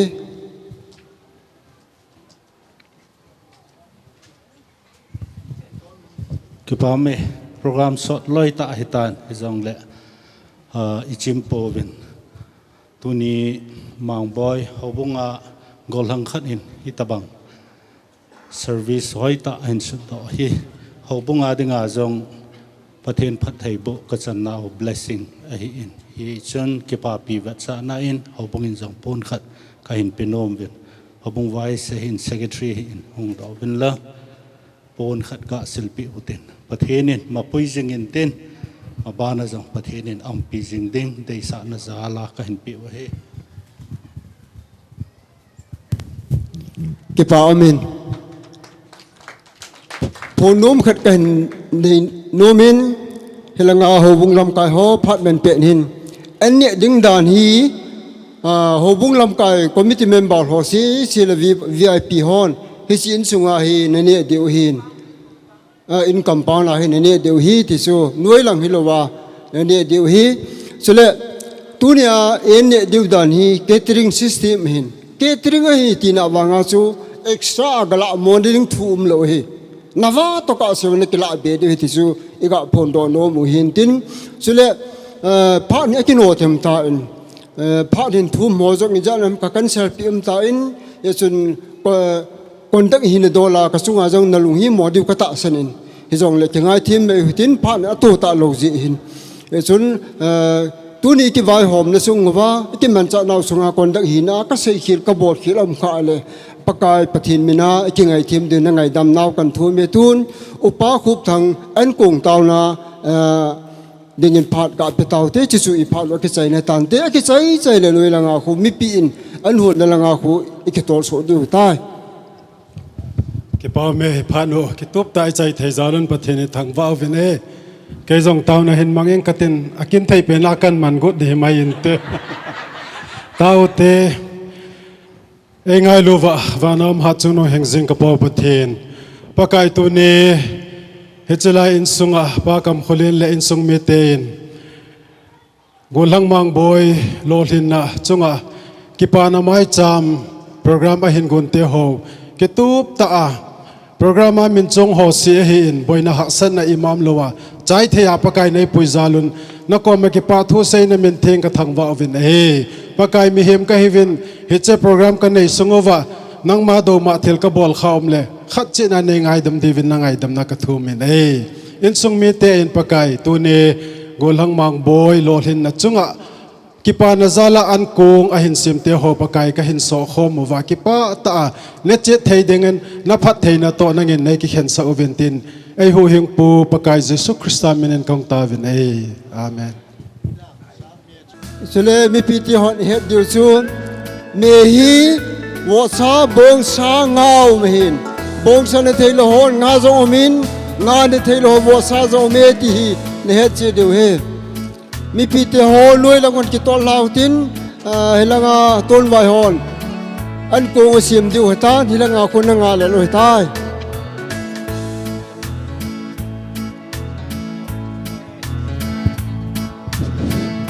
announcement khat kan bol no me pute to tu chate ni to zolte ni to ai theile ana che lo divin kan timun he injo langle ikho na diu khadom na la ye pute zolte ni becate injo le ikho lium na diu khadom je in an ne jo yong le na da thalo yeng din ai na nga divin kan teme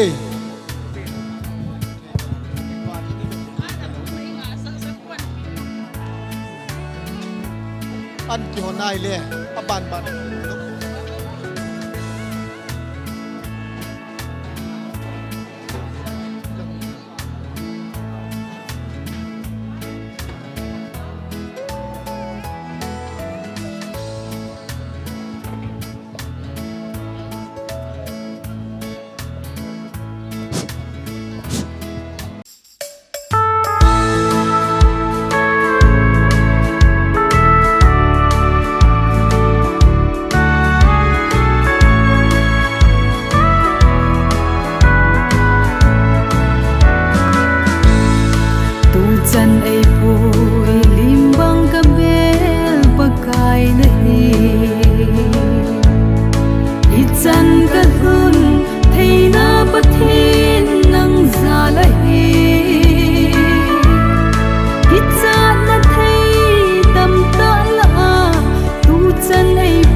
ka sai nei pui hoi da